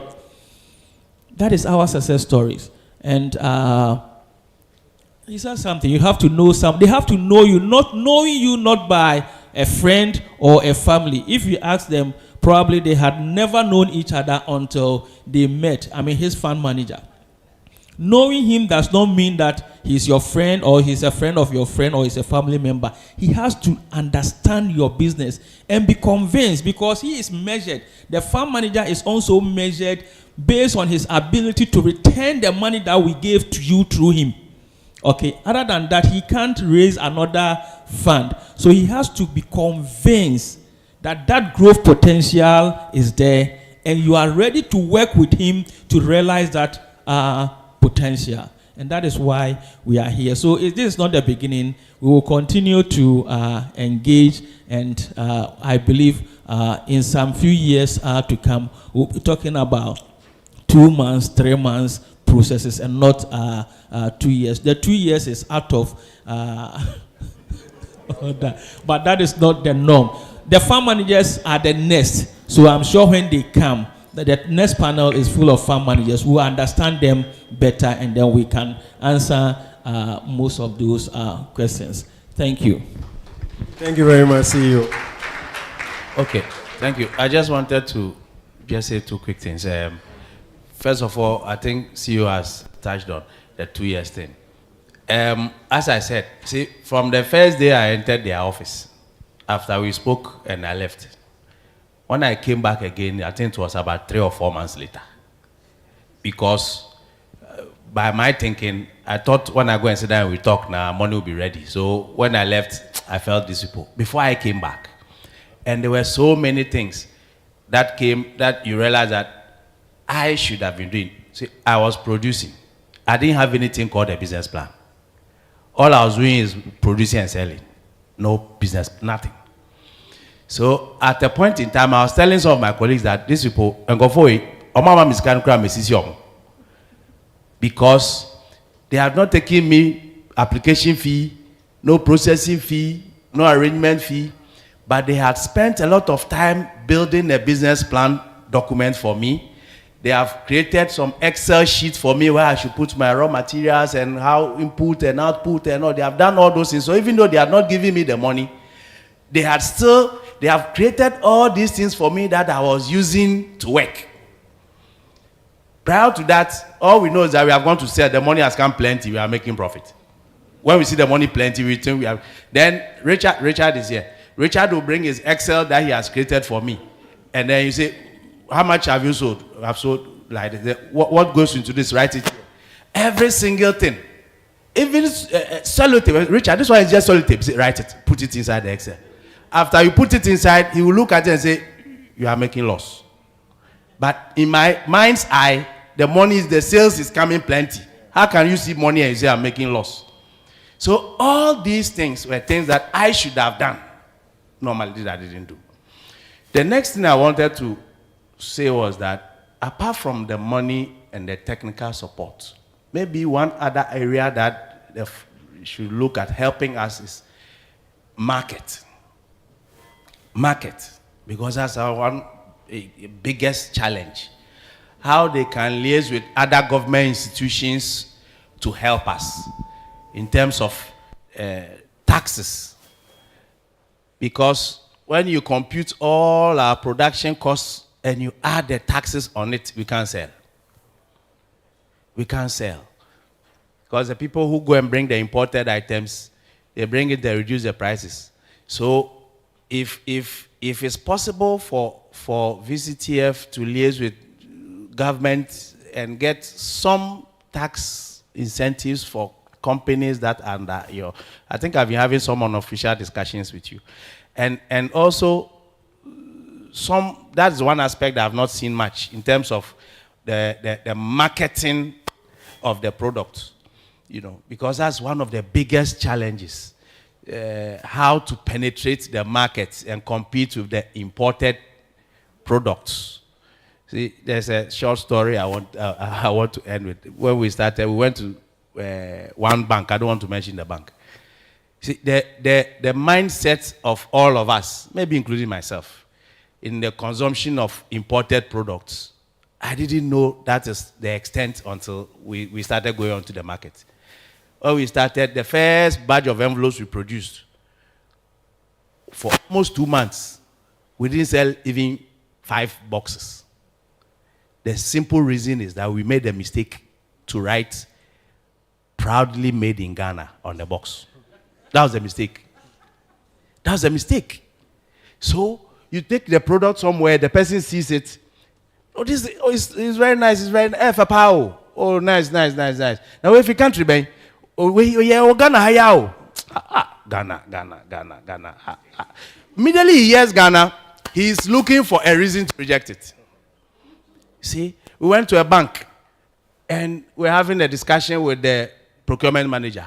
Then a lady enters and said, "This is your envelope, eh?" I said, "Yes." "Look at your own." Then she went inside and brought an imported one. Look at your own. Look at the thing you have done. Look at this. Look at it. It's very nice. Look at the packaging. Eh? Look at this basa thing you have done. Eh? Look at. Then that's why sometimes you need a big heart, because I'm sure that day I would have abandoned the whole business that day, you know. So I took my time and I told, "Madam, you are right." And honestly, she was right. Our thing was basa, you know. She was right. But I told her that, see, yes, but you are comparing our products. We started the company just about 2 years ago. You are comparing us with a company that has been in existence for about 50 years. In fact, the machine that we use, it is their country we import from. Okay, they produce millions of envelopes for the whole world. They have a bigger capacity, and you are comparing us to them. So if you see a problem, you tell us, but give us time so that we can also grow into it. So that aspect of our penchant for imported products is a big headache for local producers. And so that's what maybe we want to see the fund, how they can partner us in that aspect on how to break the market barrier, so that we don't just do all the production and it will be sitting in our factory that we cannot sell. Thank you. Thank you. Shall we put our hands together for them? Thank you, Mr. William Mejemenu. Thank you, Mr. Seth Chum Ekwawa. And thank you, William Ochri. Thank you very much. We will now have the second panel discussion to be led by my brother, Abraham. He will invite the fund managers. They will give us experiences.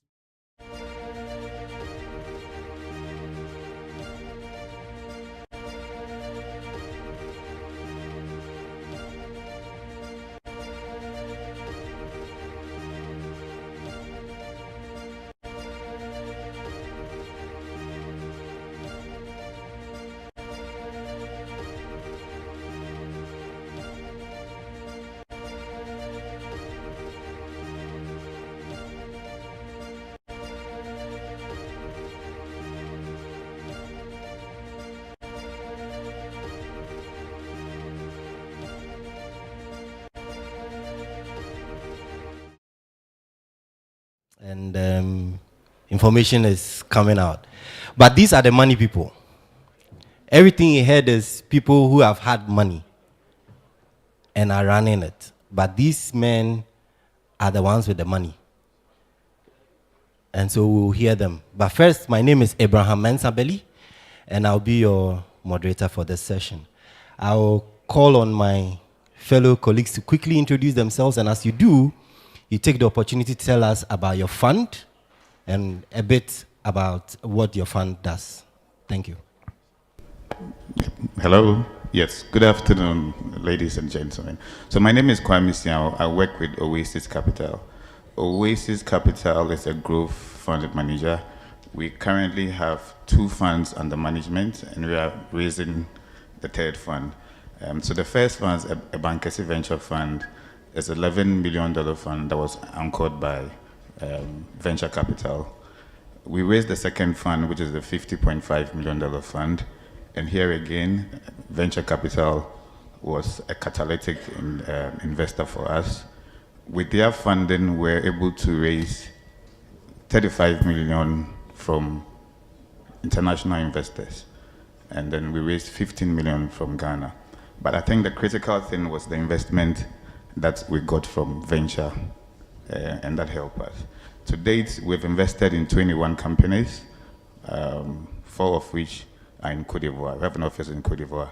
as well. So currently we are fundraising, and we are raising a $100 million fund. And here again, we are, just like Venture did, we'll use the opportunity to raise more from outside. I think one important thing I want to say is that in the funds, in the current fund, even though we raised 35 million from foreign investors, we still invested around 60 to 65% in Ghana. And I think that part is very critical that I'm mentioning. And so here again, we are raising a new fund. Now, this is a much bigger fund, which means we have the flexibility to invest between $1 to $10 million in one portfolio. Thank you.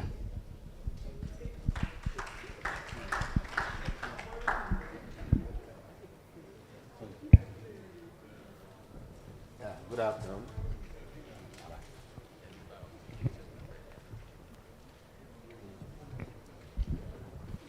Good afternoon. My name is Anthony Anan, and I'm with Impact Capital Advisors. We are also SME fund managers, and we focus more on small ticket investments. So we provide between, let me put it in Ghana cedis, between 100,000 Ghana cedis to the range of about 5 or 6 million Ghana cedis per investment. And we focus, for now, there's one main fund that we are managing. It's called the Industrial Support Fund.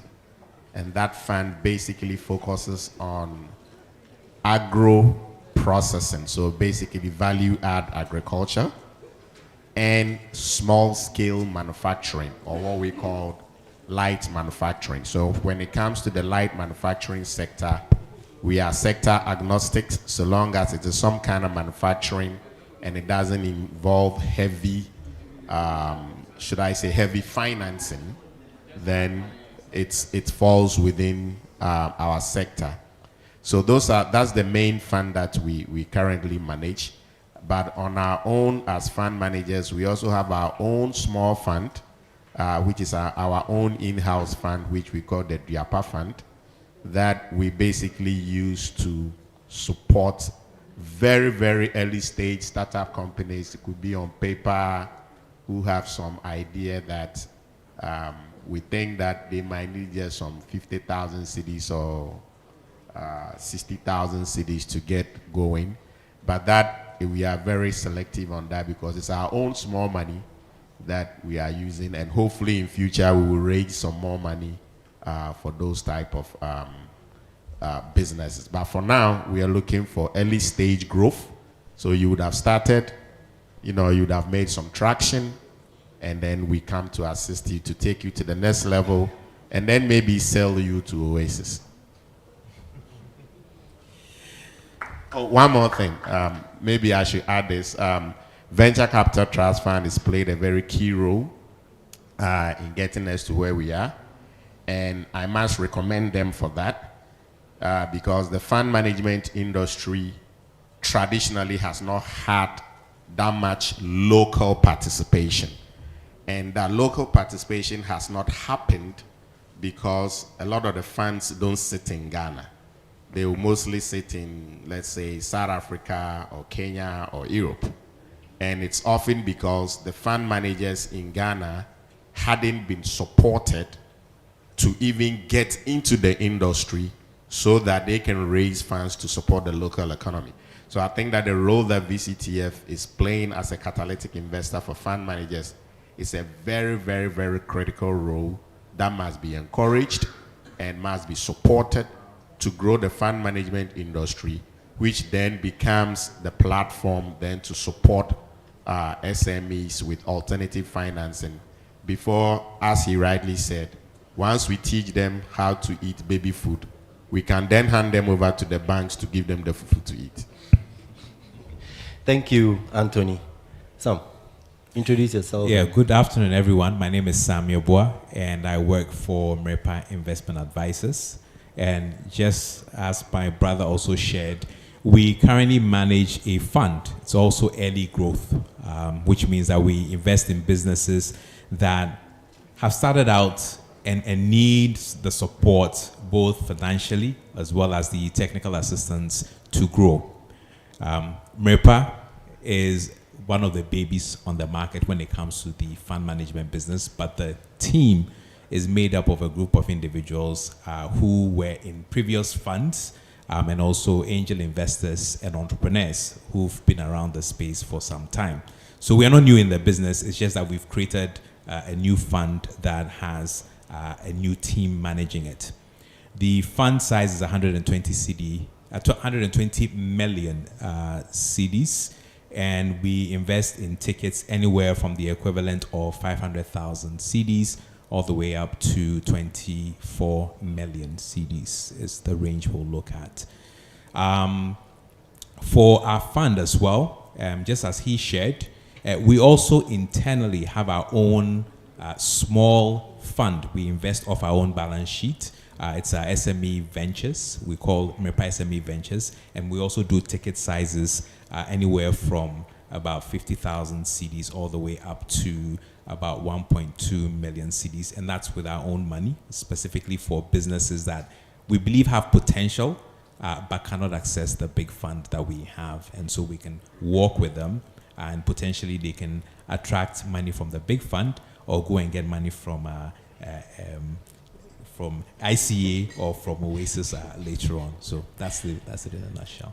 Thank you very much. So we have some CDs on the table and we have some dollars here. The question is, so Sam, as an SME, as an entrepreneur, I'm sitting in the audience, I'm hearing all the figures you're talking about. What do I have to do to access funding from you? From a private equity fund manager, what are some of the things I have to do as an SME entrepreneur to access funding from you? So I believe in the morning or the previous panel, I think that was excellent. I like this guy. I wish I'd actually seen him before Anthony saw him. More money is coming. I'll tell you. But we heard a lot from this gentleman. I think the first thing is it's a mindset position, making up your mind that you want to access private equity or venture capital money. It's very important. Why do I say this? I think I was telling you earlier on, these days I tell entrepreneurs, look, don't let anyone tell you how to run your business. It's your baby. It is yours. But when you come to the realization that, look, I cannot do this by myself, and I would want to work with others who can help me, then you're ready.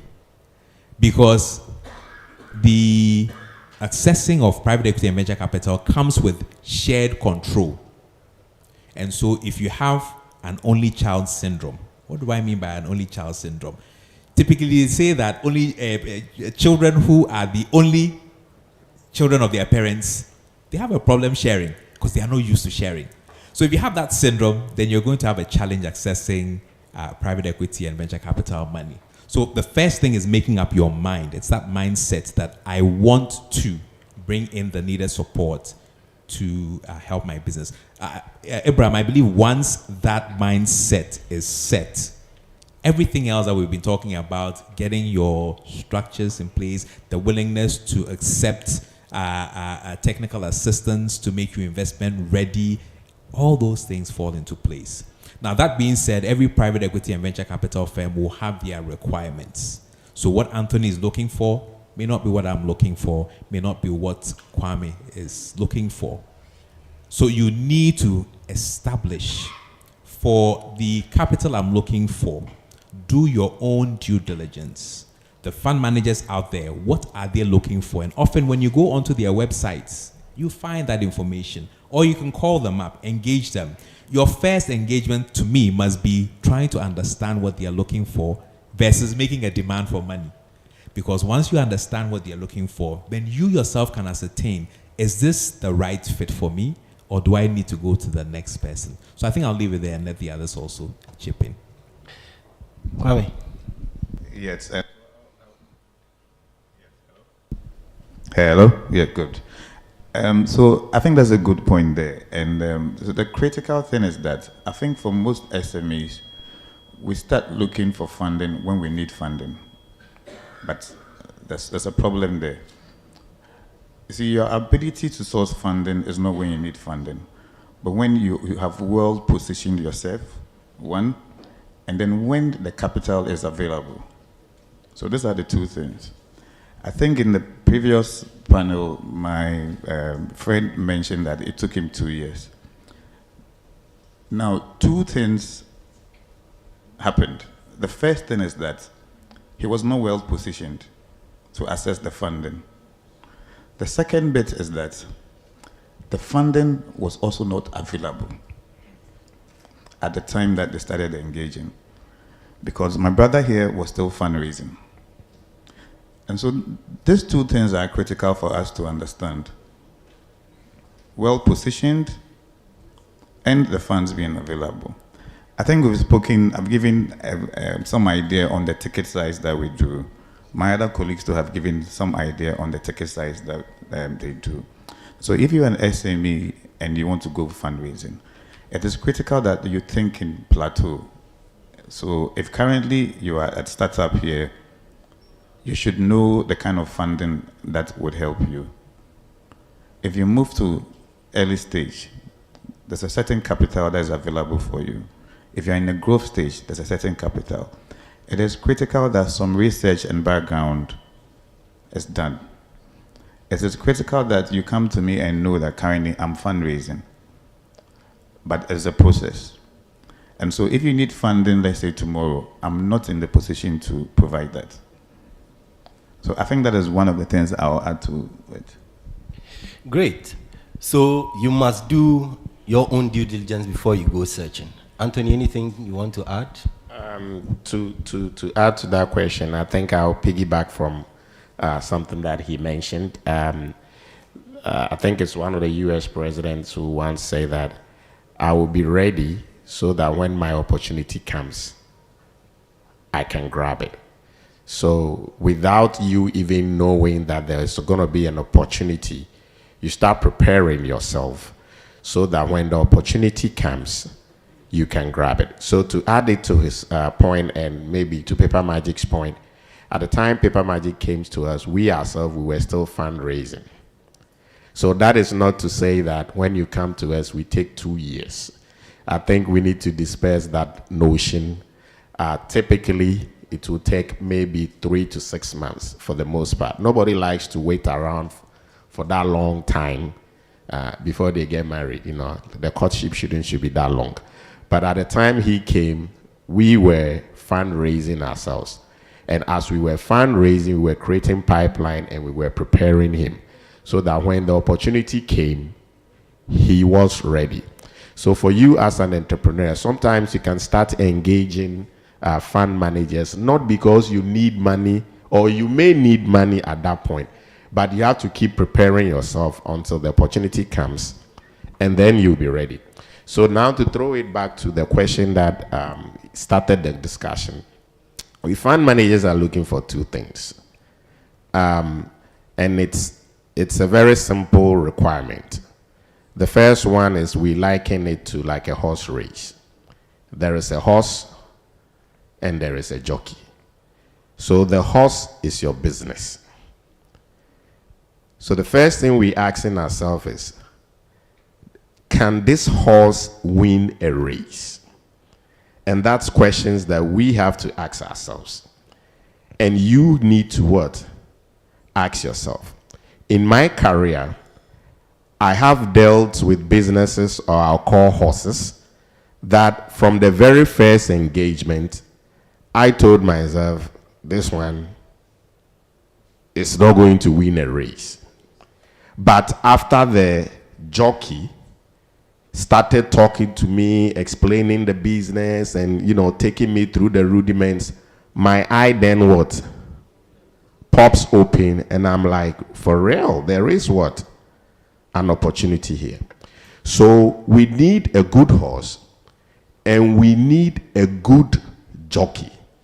Because if the business is good, if the opportunity is good, But the one who is sitting on the horse and riding that horse doesn't know how to ride the horse, then you're not going to what? Win the race. By the same token, if the guy is good at riding, but he's sitting on a dead horse, then we are not what? We are not going anywhere. So I'll give two examples to what I mean by that. Earlier in my days when I was getting into this field, working for a fund management company from South Africa, there was a school that came to us and they were looking for funding. I think at that time they were being supported by the IFC, and they were supposed to get money from banks to put up schools. So the man came to me, and he was running a private primary school, and he wanted to set up a private secondary school. This was around the year probably like 2010 thereabout. My first inclination was, as for private schools, it's primary school. When it comes to secondary school, Accra Academy, Presec, St. Augustine's, that's where I'll take my kid. So why should I be investing in what? A private what? Secondary school. So if you were going to do some Prince of Peace or Saint whatever, then fine. But secondary school, I don't think this will win. Then the man sat me down and he started talking to me. He started from kindergarten, blah, blah, blah, blah, trying to let me know how long he's been in the school industry. I was still not impressed. But by then I was working for somebody. So by virtue of what we do, I'm supposed to take his application and do a little due diligence. And then after that little due diligence, we have to make a decision and write him a love letter and say that, look, we are not interested.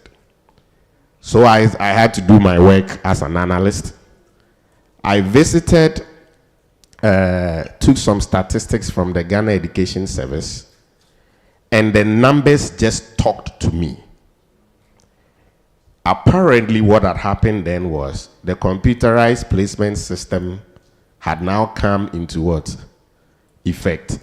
And a lot of the privileged kids were not getting their way into the Accra Academies and the St. Peter's because of their parents. And so now the parents were beginning to look for alternative private schools that will give them quality education. And so the private school enrollment numbers was beginning to grow like this. And that was my light bulb. And that business today, as I speak, is one of the best performing private schools in Ghana, because I was not knowledgeable enough to realize that opportunity. So that's the first one. So as fund managers, we don't say we know it all, but if you yourself, you are very well prepared and you come to us, you will be able to open our eyes to opportunities that we ourselves don't even see, because we are technical. And my good friend here, Paper Magic, first time I saw him, envelope. I'm like, I say envelope there. Right? But once I started talking to him and I realized that we import envelopes. In actual fact, that even angered me the more. So envelopes do we import? Why can't we make envelopes for here? In Ghana here. Then through that, we started to see how big the market is. We are bringing envelope from UAE. We are bringing envelope from China. And I realized that, look, everywhere you go, as we sit around here, there's envelope somewhere. So through the promoters, we get to see the opportunities, and then we will support you. So be prepared yourself to be able to communicate your opportunities to us, for us to open our eyes to look at you favorably, and then also be prepared in terms of your ability to manage that business. And I think when those two key elements are there, as Sam said earlier on, all operational issues can be solved. But if you don't have a good jockey and we don't have a good market, i.e. a good opportunity, then as the judges will say, Yamutu. Yamutu, indeed. So then I'll come to you, Richard. We are talking about a horse and a jockey now. What are some of the things you look out for in the management how do you assess the management of a company to make a determination that these people are good? And on that, I'll ask, must I be educated to assess venture capital and private equity funding? Okay, so I will tackle the first part of the question, what we look out for.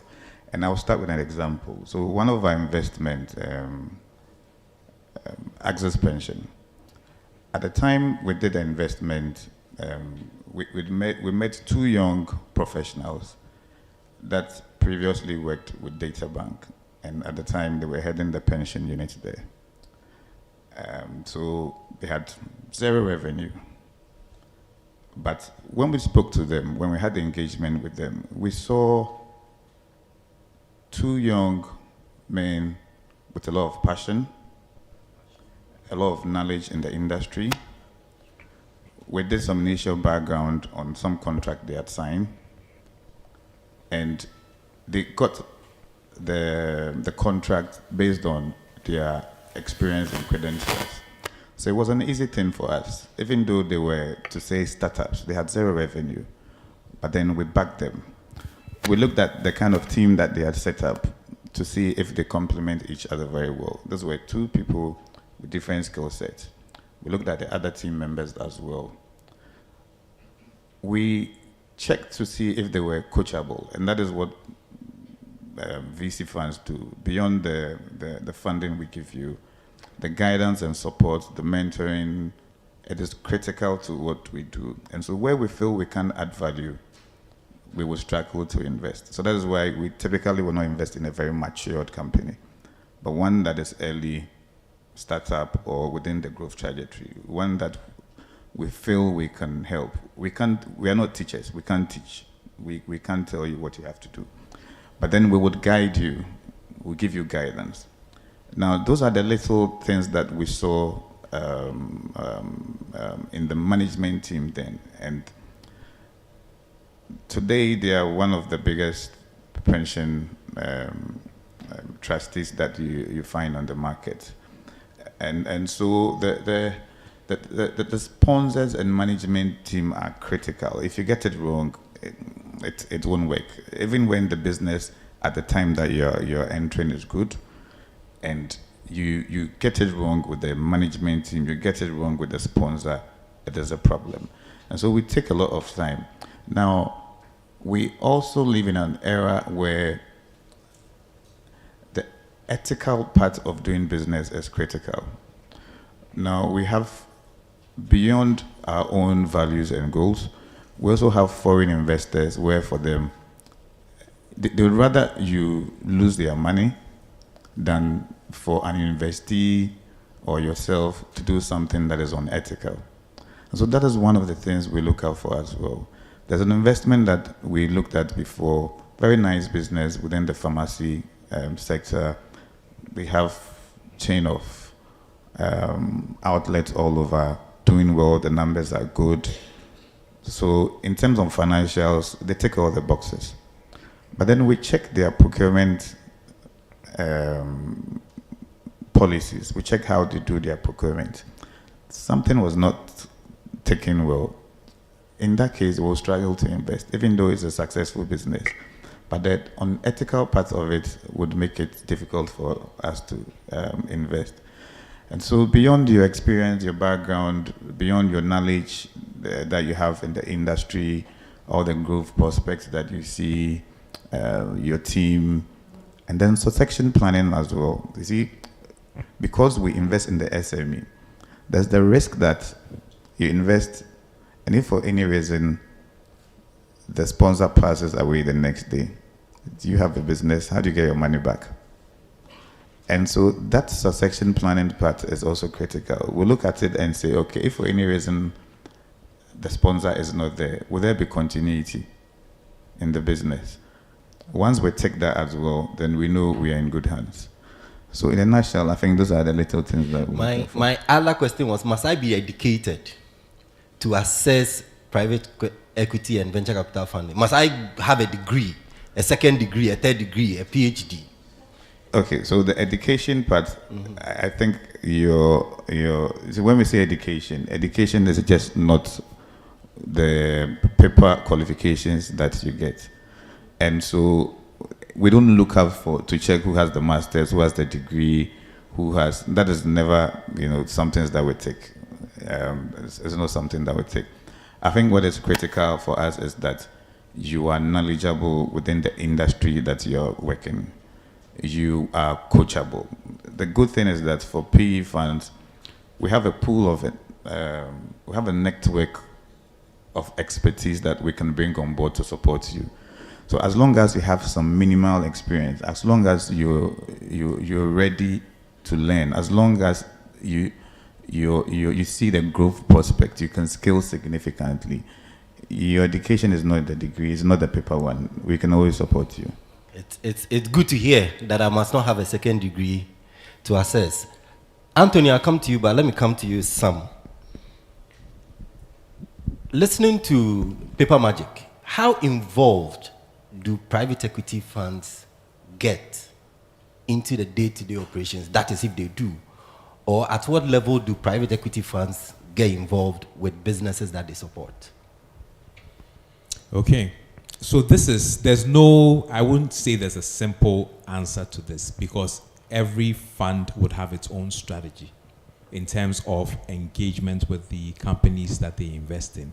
But traditionally, most private equity fund managers would want to engage maybe at the board level, and in some instances may provide some portfolio management that would require some engagement supporting the operation, the management at a very, very high level.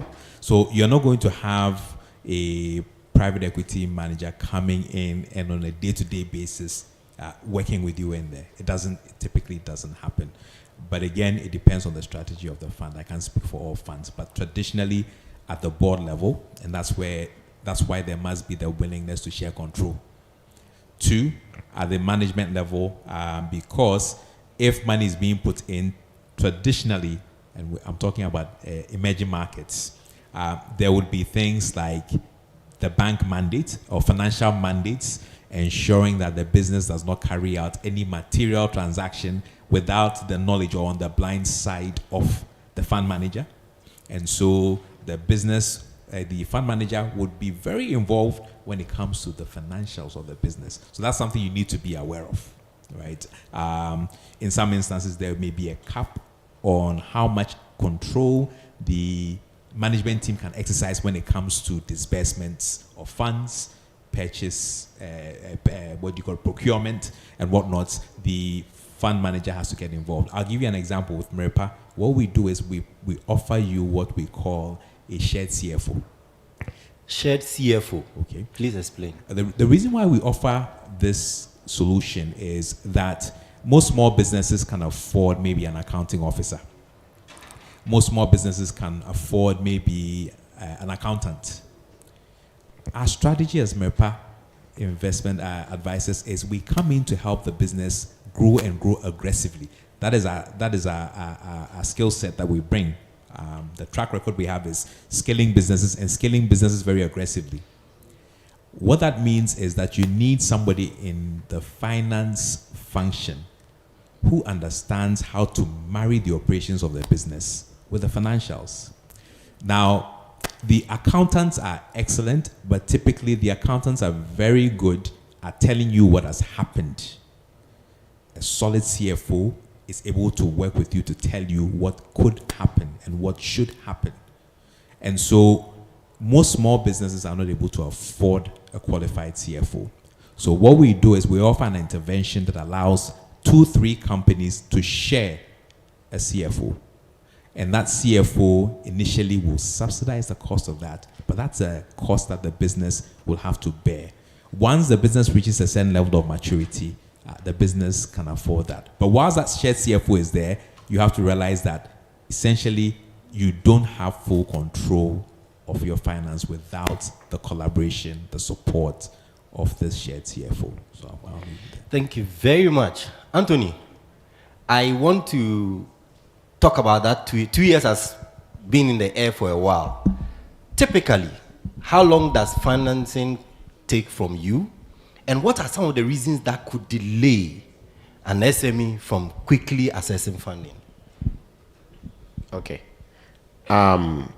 Typically, from our own operational timelines, we look at it between 3 to 6 months. If I should give you like a straight answer, that's what we aim to do, 3 to 6 months. But however, in the process, sometimes you will find businesses that you can see the potential, it's there, but there so many things have not been lined up. So, as some people say, the ducks are not lined up. So, as a fund manager, trying to help the company to be investment ready, you may have to take a little bit more time to line the ducks up and cross the T's before you take them to an investment committee. And maybe that's one thing we've not talked about. As managers, we are not the ones who make the funding decision. So that needs to be made clear so that when people approach us, the fact that I, Anthony, have decided to take you on as a client doesn't mean you are going to get money. Because there's an independent investment committee who do not work with us. They only come when we are ready to present a deal before what? Before them. And they are the ones who will make the investment what? Decision. So you think of it as I'm your lawyer and I'm taking you before a judge so that you can win. If I don't understand your case, or if I don't understand your business, then how would I present it to a third party who is sitting down dispassionately and is just looking at the reasons and the rationales why you must what? Receive funding. So if I feel like I can take you in a week, I will take you in a week. Because there are some people, by the time they get to you, you yourself, within a few, 1 or 2 weeks, you know this guy, I can take him to the investment committee tomorrow. Some of them too will come, you realize and you acknowledge the opportunity, but there must be some work that you do with them before you go and put them in front of the investment committee. So short story is 3 to 6 months, but sometimes it may go a little what? Longer, depending on how prepared you are yourself by the time you go to us. And then also, and I must admit, I mean, we need to tell you how we think. Sometimes we do intentionally delay you. Interesting. Unfortunately, we do intentionally delay you, and I think there was a gentleman who was up here earlier on, who said that we need to know you. And so sometimes that whole delay process, it's also a way to know you. It gives us time to see how you treat your employees. It gives us time to see how you relate with your suppliers. When you buy things from them, do you pay them on time? When your workers work for you, do you pay their salaries? Because if you are not paying your workers, then you are not going to pay me, the investor, too, when I put my money in there. Right? And if you are not truthful to your suppliers, then it's very likely you are not going to be truthful to your what? Your financiers. So sometimes, and not all the time, sometimes we actually delay the funding decision a little bit so that we can get to know you and understand your business further before we make a decision. But on average, 3 to 6 months, we should be able to make a decision. That is very comforting to hear. 3 to 6 months, not 2 years. Please, we are going back knowing that it's 3 to 6 months and it's not 2 years. I'll be coming to the audience for some questions, but Sam, my last question to you. Are private equity and venture capital companies interested in owning my business? You were talking about sharing. Are you coming to take over my business and own it and sack me, delay my salary increment? How is that ownership, and what about your exit? Are you interested in exiting, or you are coming to take my business and hold it? I'll be coming to the audience as he answers the question. Thank you. So let's look at it this way. We are in the business, somebody said it very interesting, we are in the business of selling money. Essentially, that's what we do. We get money from people who have it, we give it to people who need it to run their businesses, and the only way we can continue to be in that business is to recover the money we've put in the business so that we can go give it back to our investors with the desired returns so they'll entrust us with more money. Now, let's go to entrepreneurs. You guys know how difficult it is running your own business. Now, in any portfolio, you may have anywhere from 8 to 15 companies. If you, this one man, you are struggling to run this one business, how can I run 15 of those businesses unheard of? There's no desire whatsoever from any private equity fund manager to take over anyone's business. Now, where you've heard stories about fund managers taking over businesses, you need to dig in. Whenever you're given your term sheets, please understand the term sheets you're given. What that means is that try and get lawyers, and that's something that we can talk about later.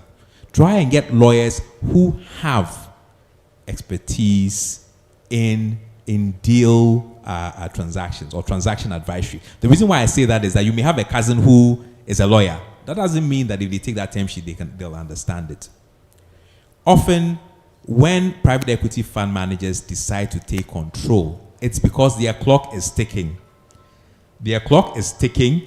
They need to exit that investment, and they realize that this person, the way things are going, I may not be able to get there. So it's not to take over the business, it's to exercise whatever control provisions they put in the term sheet or your agreement with them for the sole purpose of being able to exit. Once they exit, the business is yours.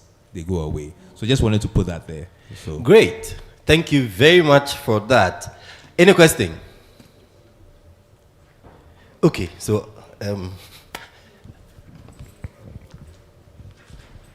thank you. My name is Kwame Boedi. I am a National Council member of the Ghana National Chamber of Commerce and Industry. I wear many hats. Mr. CEO, thank you very much for this gathering. It's been very insightful, very progressive and everything.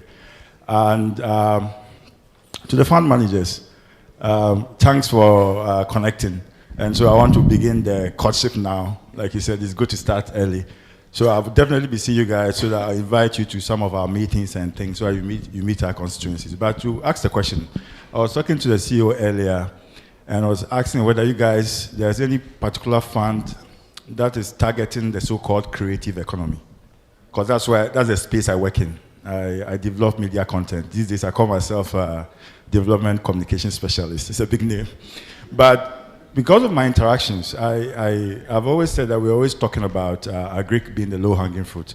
I believe the creative economy is even a lower-hanging fruit, especially because you have the digital space now. I mean, you go to YouTube and you have people become millionaires overnight. So I'm wondering whether you guys want to do some research. I don't know whether it will be venture capital itself, or you guys do some research to see whether there are potentials in it. Because if you look at our musicians and so on, and I've always said that they don't tend to have that formal education, yet now they have become our stars and celebrities and so on. So maybe it's an area we have to look at. So I'll definitely come to you guys. So that's my question, whether you want to research.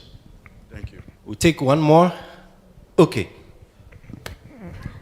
My name is Esther Gifty Dona, and I'm from Esther Gifty Arts and Designs.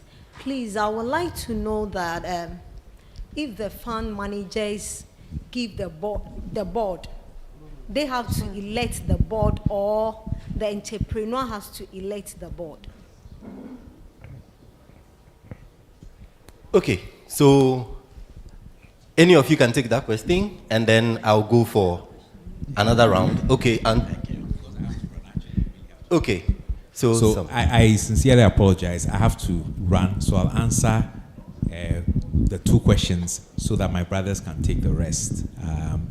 So let's start with yours. Question about board appointments. Typically, it's done together. And again, it will also depend on what you agree on with the fund manager. But remember, you need to protect your interest as a business owner. The fund manager needs to protect his or her interest as well. So typically what would happen is that depending on the fund manager, and most fund managers are fair, it would be equal representation for you, equal representation for them, and independence to balance it, right? But with the independence, it would be something that you would do collectively, right, and agree upon. Then your question about the creatives, very good point. Not in our current fund, but in the small vehicle that I talked about, we actually have investments in creatives. In fact, we've done one. So the fashion industry is considered part of the creative industry. And so we, for instance, hold a position in one of such businesses. So it's something that I think we should look at. But again, as with all sectors as well, the right mindset needs to exist. It's a prerequisite for the industry to invest in the creatives as well. So thank you very much. I will be around. Some will have to leave us for another urgent meeting. So for the moment, he will leave the panel, but the two will stay to answer the rest of the question. There is a microphone there, please, your question. Sam, thank you very much. Thank you very much for the opportunity. My name is Alfred Clotty. I work with Bayima Farms. This question goes to the Impact Capital Advisors Rep. That is Bra Anthony. Very good. I think in your preliminary submission, you made us aware that you have one as your key mandate, an industrial support fund, which is tailored to support agro processes. My interest is whether this fund covers capital assets for applicants who want to access the fund. Thank you. Tony, if you can note it down, we take a couple so we address it, because we are standing between lunch and people going back to their businesses. The next question, please, let's take the next question from there. Yeah, thank you very much. Tony, I think I want to disagree with you on the 3 to 6 months average financial listing. You see, I know you are here to market your business, but let's be realistic. From what Paper Magic said, because it took him that 2 years for you to take him through the process, he's become well-rounded. And I deliberately asked him that corporate governance question. He sees the discipline you are instilling in him. That's why I asked him, if the time ends and the investor exits, would you like an external board chairman or what? And he said yes. And I'm happy. And I applauded him. Please, let's be realistic. No two businesses are the same. It's like a sickness. You can't treat a pregnant woman within 3 months. So let them know that you do business diagnostics. That term was borrowed from science and it's being used in business. It's the same as your due diligence. So if it has to take him 2 years, tell them realistically. But this is why the SMEs sometimes lose interest, because when you are doing advertising, within 3 months we get you this thing. If this man hadn't been patient, he would have gone away. So if you tell me that your average is between 3 to 6 months, I disagree with you, because 3 months plus 6 months plus 2 years, the average is not 6 months. So you tell them that you walk them through the stages. I do business diagnostics a lot. You understand me? If I have a fracture, my treatment will be different from somebody who has a simple headache. Even headache. Somebody might have a headache, but the cause of the headache is because he has hurt his knees. So you start treating the knees for the sore to heal before the headache can go. So let them know it depends on what you're doing. And secondly, to let them also know that your parameters are different from somebody's outside assumptions. So when they are coming, they know that, okay, I need to be patient. And the reason why sometimes they borrow money and they are not able to pay is that they come with imaginary financials, false projections. So you tell them that, okay, we do this and this and this and this and that. And then it works well. So please, let us understand it very well that thank you. It is not automatic that 3 to 6 months. If it takes 2 months and you can be patient like paper magic, you succeed. If you don't want and you want to go and borrow someone, they come and take away your property, fine. Thank you. Thank you very much. Tony, if you can take those two questions to you. Let me quickly, I wanted to address this earlier question. We don't have a fund that I know of currently in Ghana for the creative industry. But I know there's one in Kenya that looks at sub-Saharan Africa. And so they look specifically at the creative industry, filmmaking, you know, musicians, all that. The only thing I'll say is maybe I can look for the name and share it with you. But typically when they don't sit in Ghana, as happens to what we do, again, to the audience, don't limit yourself to us. There are some funds who sit outside Ghana, Kenya, South Africa for the most part. But when they are not here, then they would typically want to do big ticket size investments, which makes sense because the person is not here. So he's not going to do 100,000 and fly from Kenya to come and visit you. So once you decide to look for fund managers outside Ghana, then you should keep in mind that they often would like to do $5 million, $10 million and above, but they are there. To come to the question. Okay, so at Oasis, as I mentioned, so we are a generalist fund, but creative space is also one of the areas that we invest in. That we invest in. So currently we've invested in Joyce Abibu. Previously it was Joyce Abibu. Now we've changed it. It's now GACCD Design Institute of Africa. We've put out a state-of-art facility at North Legon. You'd have to visit it and see what they have. And so beyond the fashion that previously was their core mandate, now we've added a lot of things, from graphics, a very tall list of things. And so it's a space that we look at. Currently, we are doing some partnership with other people from Europe to enhance that space. So it's a space that we are active in. Okay, thank you. And then on the gentleman's question on assets. The first thing I want to say is that venture capital financing, when you come to us, we look at solving, giving a solution and not to just solve one aspect of whatever problem you have. So it's either we try to solve the problem once by ourselves, together with other people, or we don't go in at all. So if you come with agro-processing, if it is machinery, which is your headache, working capital is your headache, maybe operational processes, the factory, the facility, we do complete diagnostics, identify all your needs, and we don't put them and say, oh, we only do assets, or we only do this, or we only do this. We provide you with a complete solution that allows you to grow your business. And then to answer his question, there is a difference between diagnostics and treatment. So typically the way PE works, or the way we work, is that we have what we call pre-investment business advisory.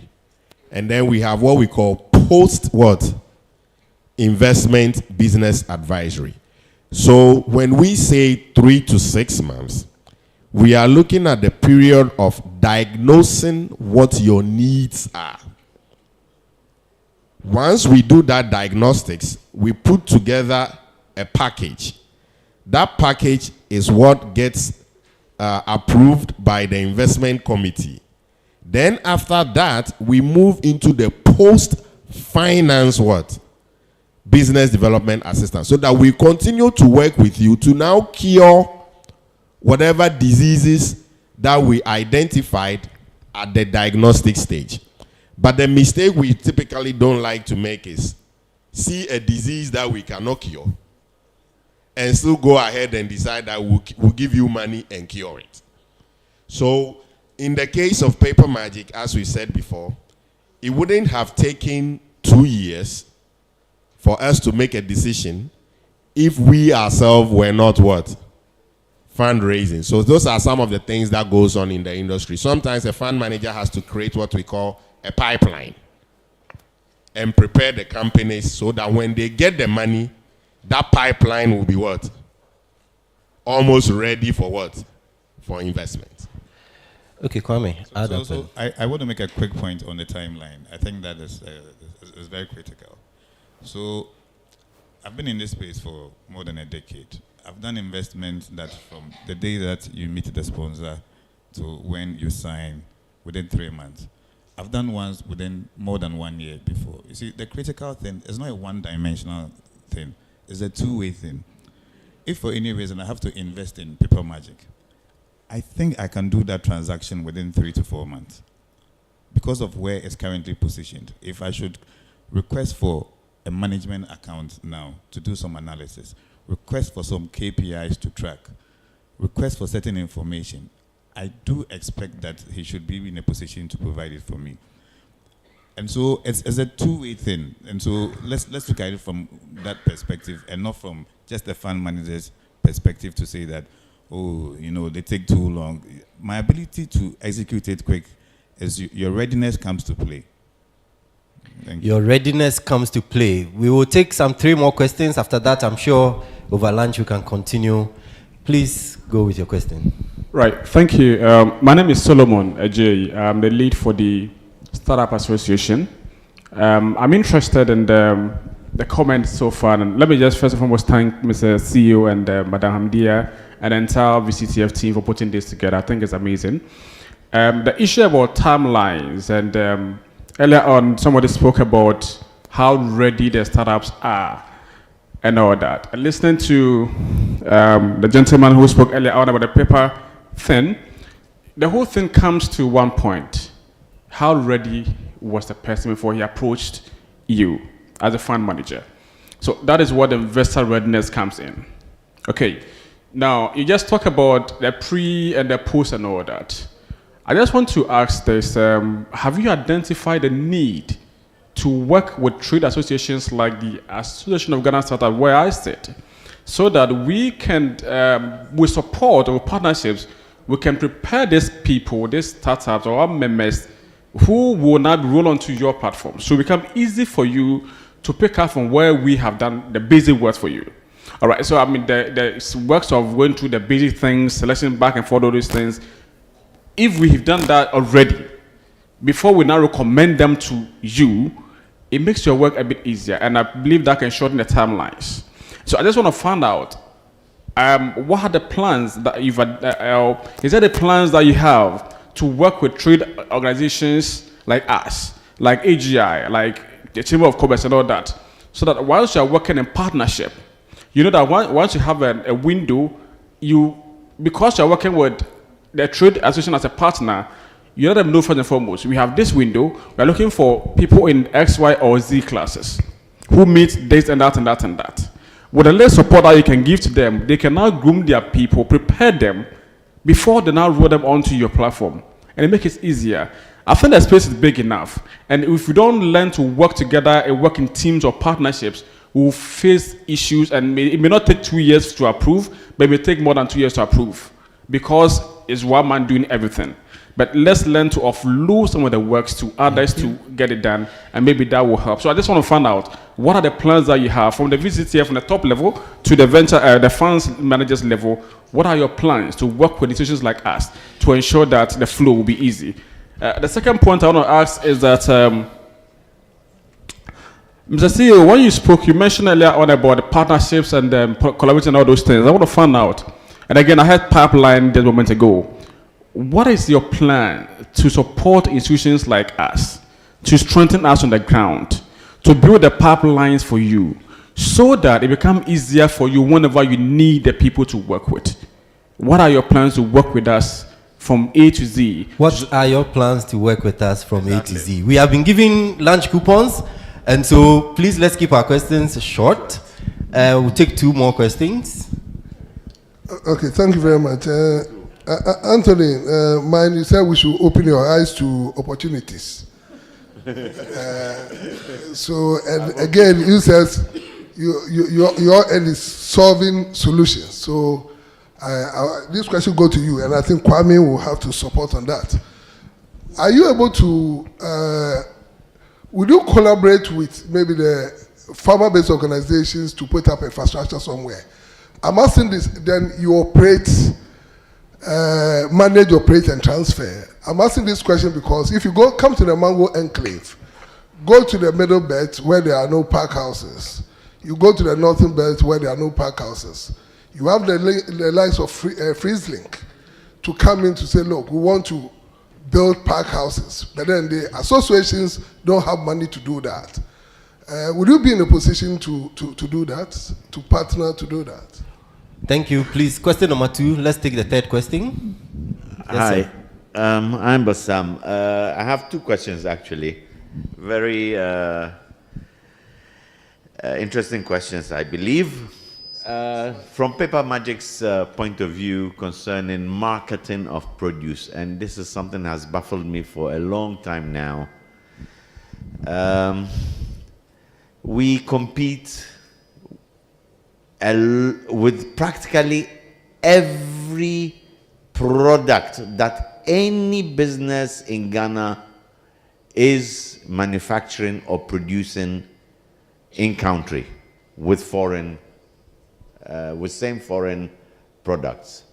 Why should Ghanaian produce have to compete with foreign produce? This question might not be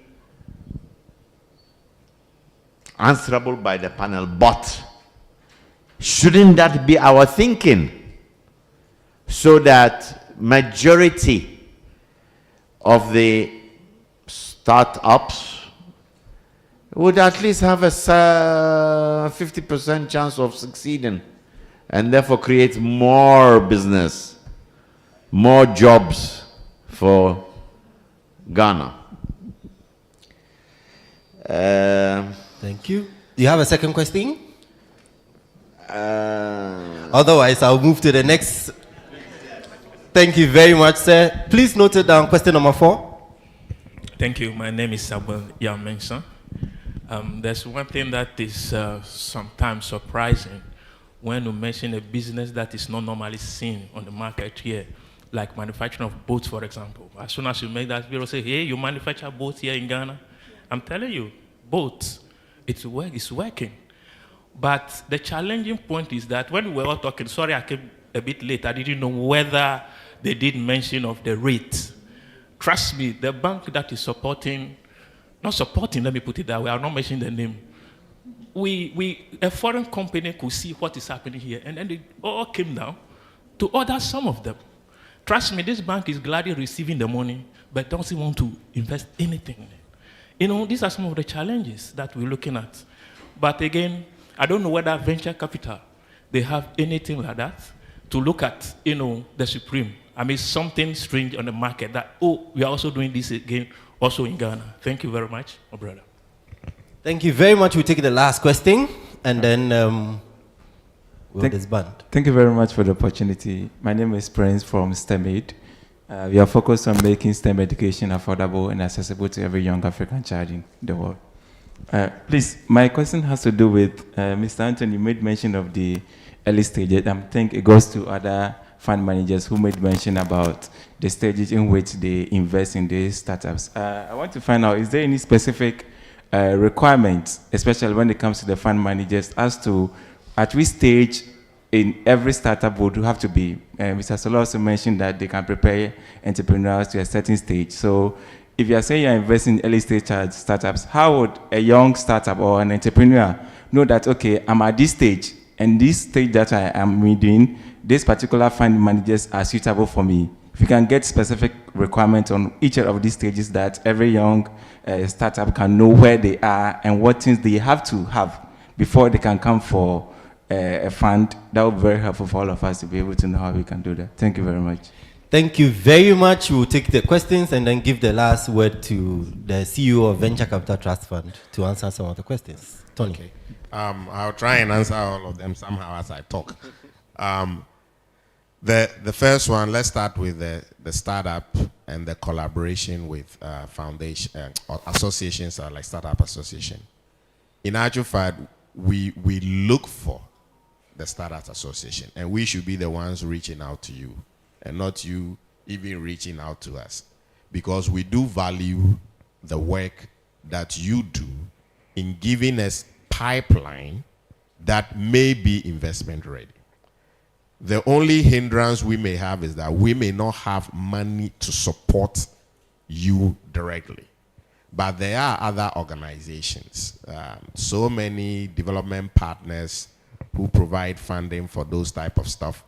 And if you get their support and you prepare the pipeline for us, we'll gladly take a handshake and then take a look at those startups to see if they are companies that we can work with. I think VCTF themselves have some technical assistance facilities, so you could work with them. But once the money gets to us, it's mostly for direct investment and not for capacity building in general. And then on the issue of the startup or the stage of the business, honestly speaking, when we say early stage and startups, we cut across. So if I look into my portfolio right now, I have one company, it's called Piper Pretty in Kumasi. They had already started, they had piloted, they had a little infrastructure, but they hadn't gone to market. So it is a startup, but it is not what? A startup. So it is not the stage alone that made us make the decision, but the opportunity that we saw. When we take Paper Magic had been in existence for 7 years or so before we met them. And in actual fact, they gave us more headache than the earlier one. The startup was. So it's like having children, trying to raise children. When they are young, it's easy to mold them. When they've already gone to secondary school and they've become guy, it becomes a little difficult to kind of work with them. So Paper Magic was not your startup. He's been around for 7 or 8 years, but he presented the opportunity. We saw the opportunity. Nobody was manufacturing envelopes. We thought it was a niche market and that other paper products can also follow. So we invested, not just on the basis on the envelopes, but on packaging, climate action. There are some things we look for, greening. There are so many parameters that goes into making the decision, not just the stage of the business. Then there is a company that we've invested in, which was a complete startup. I mean, startup complete, nothing. But we did it because, just like he mentioned with the Axis example, the promoter had over 20 years experience in the same industry. So even though they are now beginning to start their own company, they've already been working in the industry for over 20 years. So there is no checkbox answer to it. We will look at complete startups. There's a startup we have in our incubator now, which was just idea, nothing on the floor. But today, as I speak, we invested in them about 1.5 years ago. As at last month, they've sold 1.8 million Ghana cedis in sales. Just 1 year. And it came paper, nothing. So let's not get fast up in trying to do check boxes. We are not bankers. We sit down, we talk with you. If we think there's an opportunity, we look at all the criteria, we will invest. So you just come, let's have the conversation. Once we have the conversation, we go. And then the last one is the pack house example. Now, the first thing you need to realize is that we do equity investments. So if we can't take an equity in the pack house, then it becomes very difficult for us to what? To invest in a pack house. We have looked at models like that before.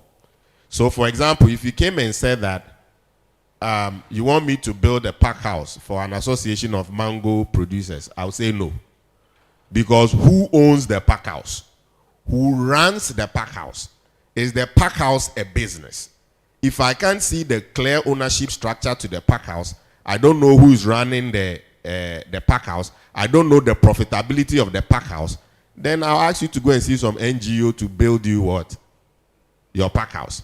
But if you came together as an association and say, we formed a distribution company, that distribution company is owned by 5 mango producers. They are all shareholders in that distribution company.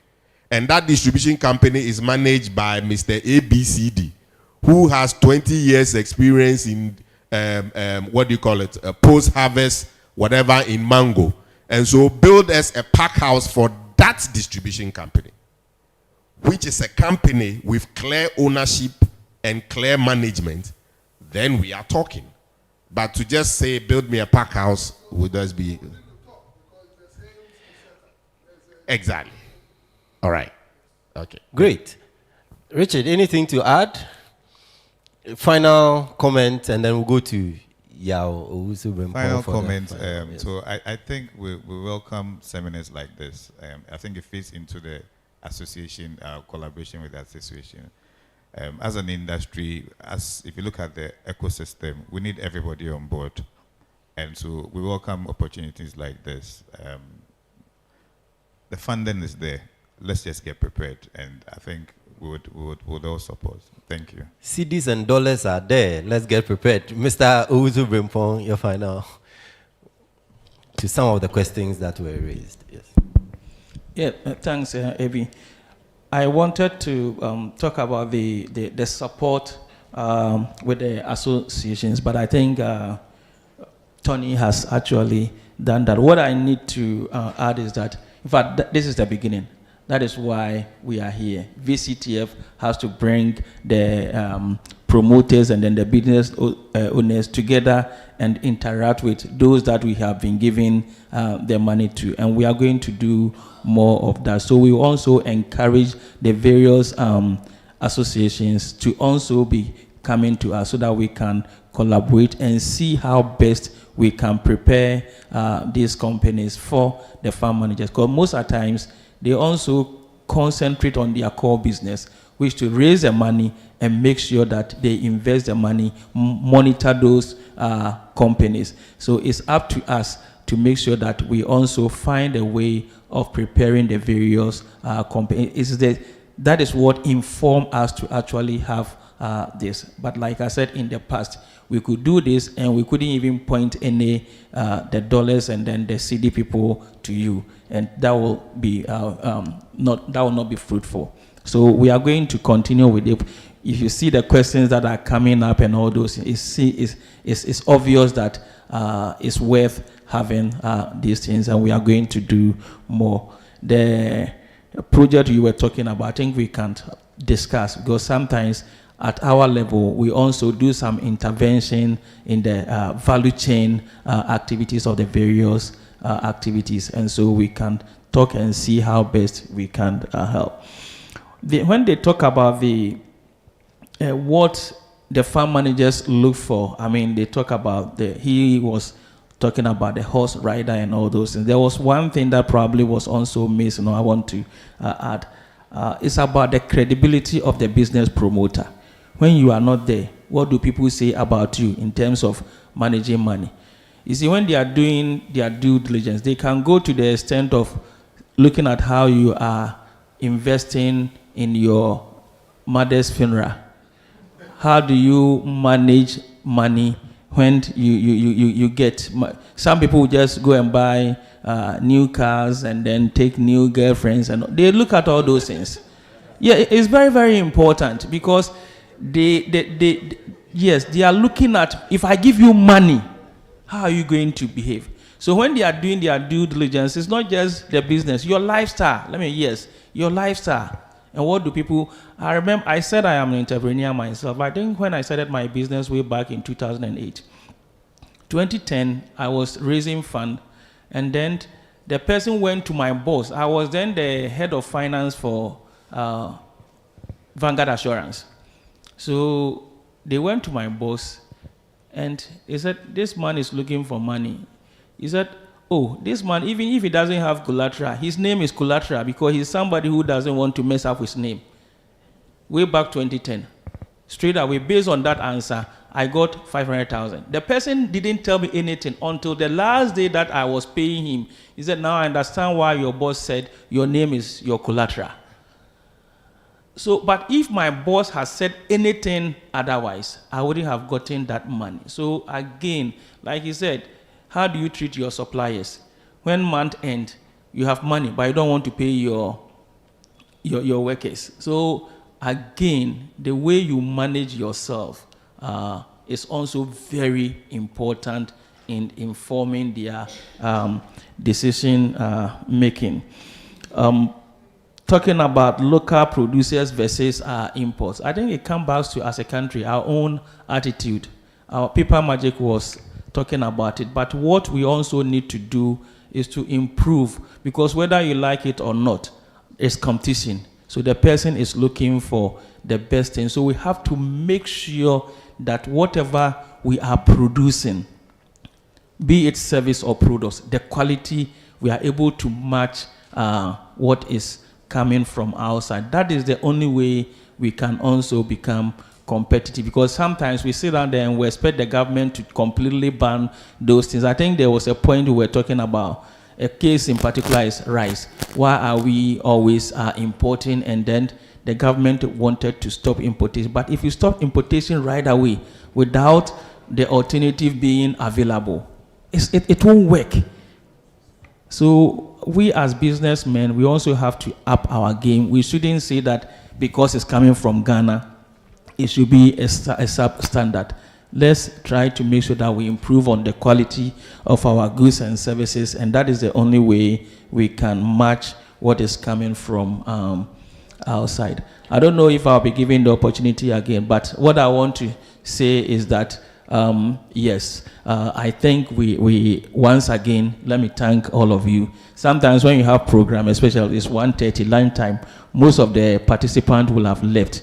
I mean, the fact that we still have a full house tells me that you actually appreciate what we are doing. And so on that note, let me thank you for coming.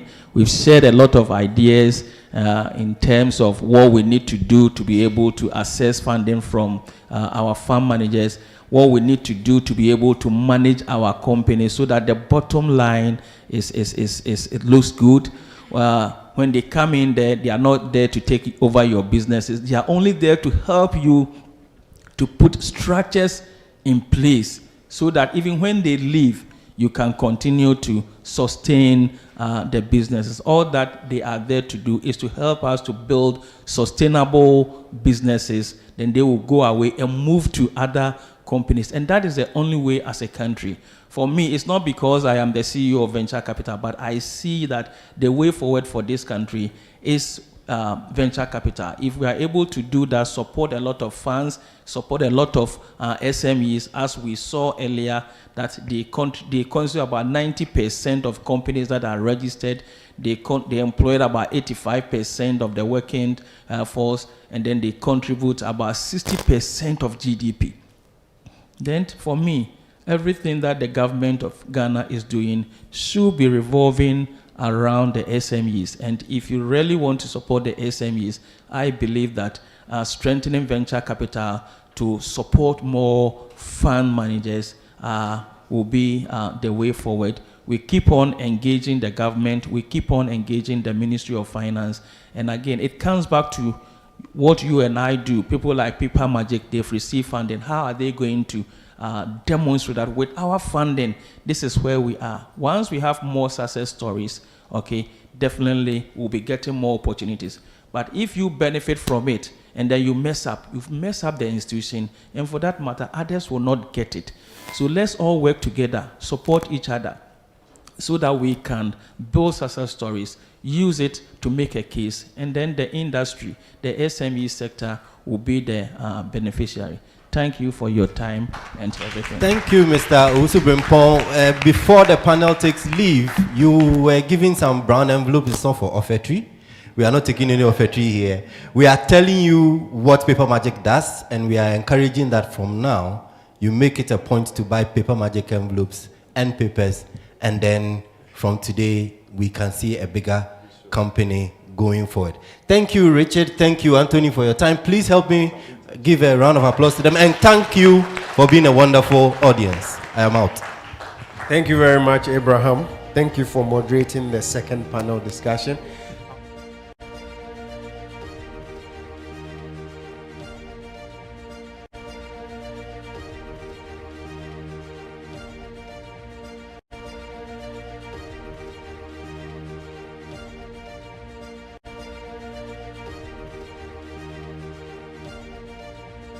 Good afternoon to you all, and I stand on all protocols to thank you so much for spending the time with us, to thank the speakers as well for their thought-provoking discussions and your involvement in making this thing very interactive.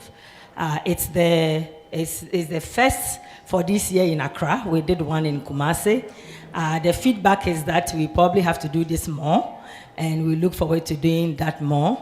What I want to leave with you is that when we say SMEs are the engine of growth for Ghana, we mean it. If you don't believe it, you should begin to read a lot of the papers.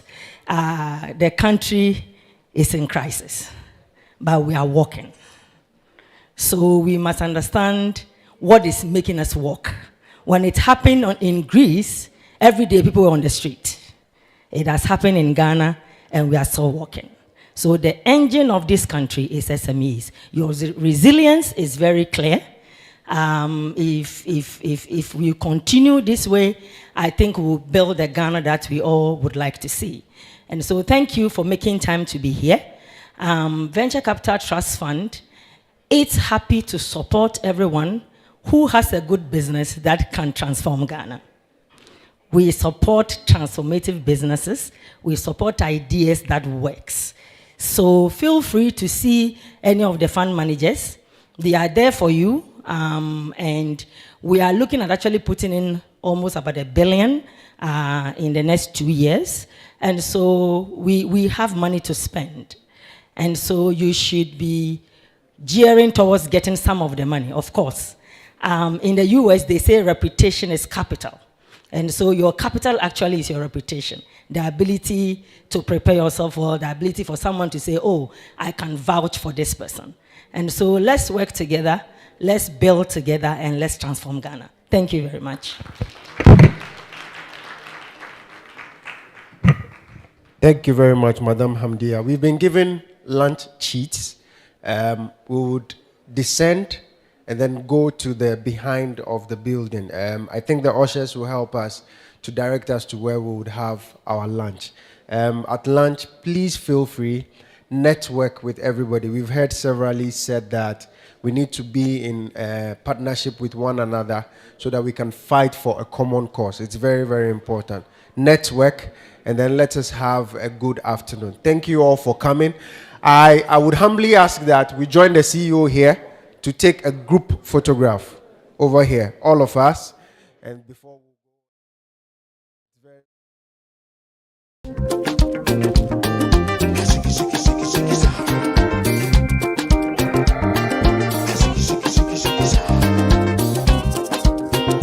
Ghana, a vibrant and thriving West African nation, is celebrated for its rich history, diverse culture, and entrepreneurial spirit. In recent years, the Ghanaian economy has experienced significant growth and development, thanks in part to venture capital financing. The Venture Capital Trust Fund, VCTF, or the Trust Fund, was established by the VCTF Act 2004, Act 680, with two clear mandates. 1. Investing in venture capital funds dedicated to investing in small and medium-scale enterprises. And deploying monies to support other activities and programs. Venture Capital Trust Fund, since we started operations in 2006, have established 11 funds. These funds cut across all the sectors. We have health, education, etc. We have managed to create over 3,000 direct and indirect jobs. And we have also managed to leverage the money that was given us to over $100 million. The vision of Venture Capital Trust Fund is to have a thriving VC industry in Ghana. And the whole idea is to ensure that all the pieces that comes together in making investment into SMEs for growth. We believe that when we invest in small and medium enterprises, they will grow, they will create jobs, they will produce things that we keep important into this country, and that growth will live with us. And so that's really what our vision is. And we try to look at more import substitution kinds of companies and also export-oriented kinds of companies in order to have that balance of payment and to grow the economy. In 2020, the minister put us on the Ghana Economic Transformation Project, a project that was taking $200 million USD from the World Bank. So we were part of it, and as a result of that, we have been recapitalized with an amount of $40 million USD to invest in the SME sector. And that is why, come this year alone, in 1 year, we've been able to set up 3 funds, as against the 7 that were set up over a period of 16 years. The VCTF team comprises dedicated professionals who work closely with fund managers to ensure the success of the businesses they support. Their commitment to the growth and development of Ghana's SMEs has significantly impacted the nation's economy. Venture capital is mandated to invest in SMEs through fund managers. But for us to settle on a fund manager, there are a few things to look out for. One, we must find a fund manager whose interest is aligned to that of the Venture Capital Trust Fund. The fund must aim at making impact, creating jobs, making employment, sustaining employment, and for that fund manager, their ultimate interest must align in economic growth. The other thing we look out for is impact.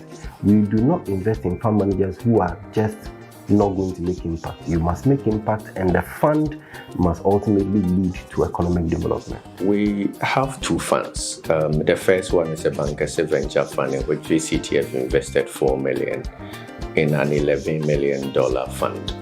Under that fund, we provided funding for 8 portfolio companies. Those 8 portfolio companies, I would say that there was an average of $1 million in a company. Those companies generated directly about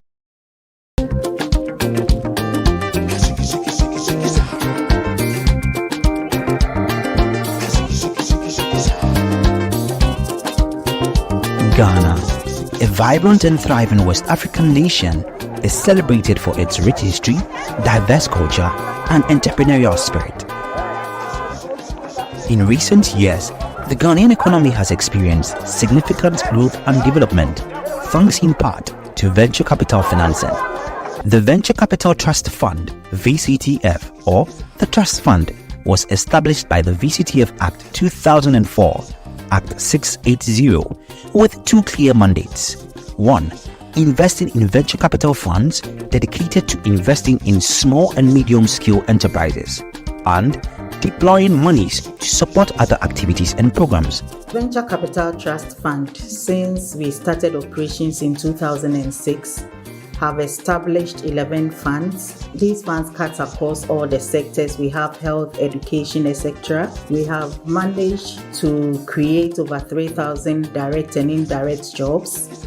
And we have also managed to leverage the money that was given us to over $100 million. The vision of Venture Capital Trust Fund is to have a thriving VC industry in Ghana. And the whole idea is to ensure that all the pieces that comes together in making investment into SMEs for growth. We believe that when we invest in small and medium enterprises, they will grow, they will create jobs, they will produce things that we keep importing into this country, and that growth will live with us. And so that's really what our vision is. And we try to look at more import substitution kinds of companies and also export-oriented kinds of companies in order to have that balance of payment and to grow the economy. In 2020, the minister put us on the Ghana Economic Transformation Project, a project that was taking $200 million USD from the World Bank. So we were part of it, and as a result of that, we have been recapitalized with an amount of $40 million USD to invest in the SME sector. And that is why, come this year alone, in 1 year, we've been able to set up 3 funds, as against the 7 that were set up over a period of 16 years. The VCTF team comprises dedicated professionals who work closely with fund managers to ensure the success of the businesses they support. Their commitment to the growth and development of Ghana's SMEs has significantly impacted the nation's economy. Venture capital is mandated to invest in SMEs through fund managers. But for us to settle on a fund manager, there are a few things we look out for. One, we must find a fund manager whose interest is aligned to that of the Venture Capital Trust Fund. The fund must aim at making impact, creating jobs, making employment, sustaining employment, and for that fund manager, their ultimate interest must align in economic growth. And the other thing we look out for is impact. We do not invest in fund managers who are just not going to make impact. You must make impact, and the fund must ultimately lead to economic development. We have 2 funds. The first one is a bankers venture fund in which VCTF invested $4 million in an $11 million fund. Under that fund, we provided funding for 8 portfolio companies. Those 8 portfolio companies, I would say that there was an average of $1 million in a company. Those companies generated directly about 1,500 employments. Everpure is a water producing company that was predominantly sachet water producer and also doing some bottle. They had operations in Kumasi and Chama. We provided funding for them to set up one of the state-of-the-art facilities in Tomefa near Weja in that area. It has helped us to create a job. At the time of investment, the employment count was just about 120.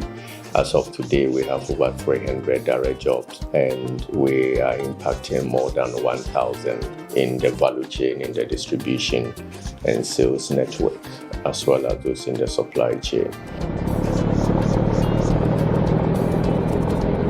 Paper Magic is a company that started basically as a printing company. Okay, we're just printing. We're in Newtown, as everybody was, just doing printing, funeral programs, books here.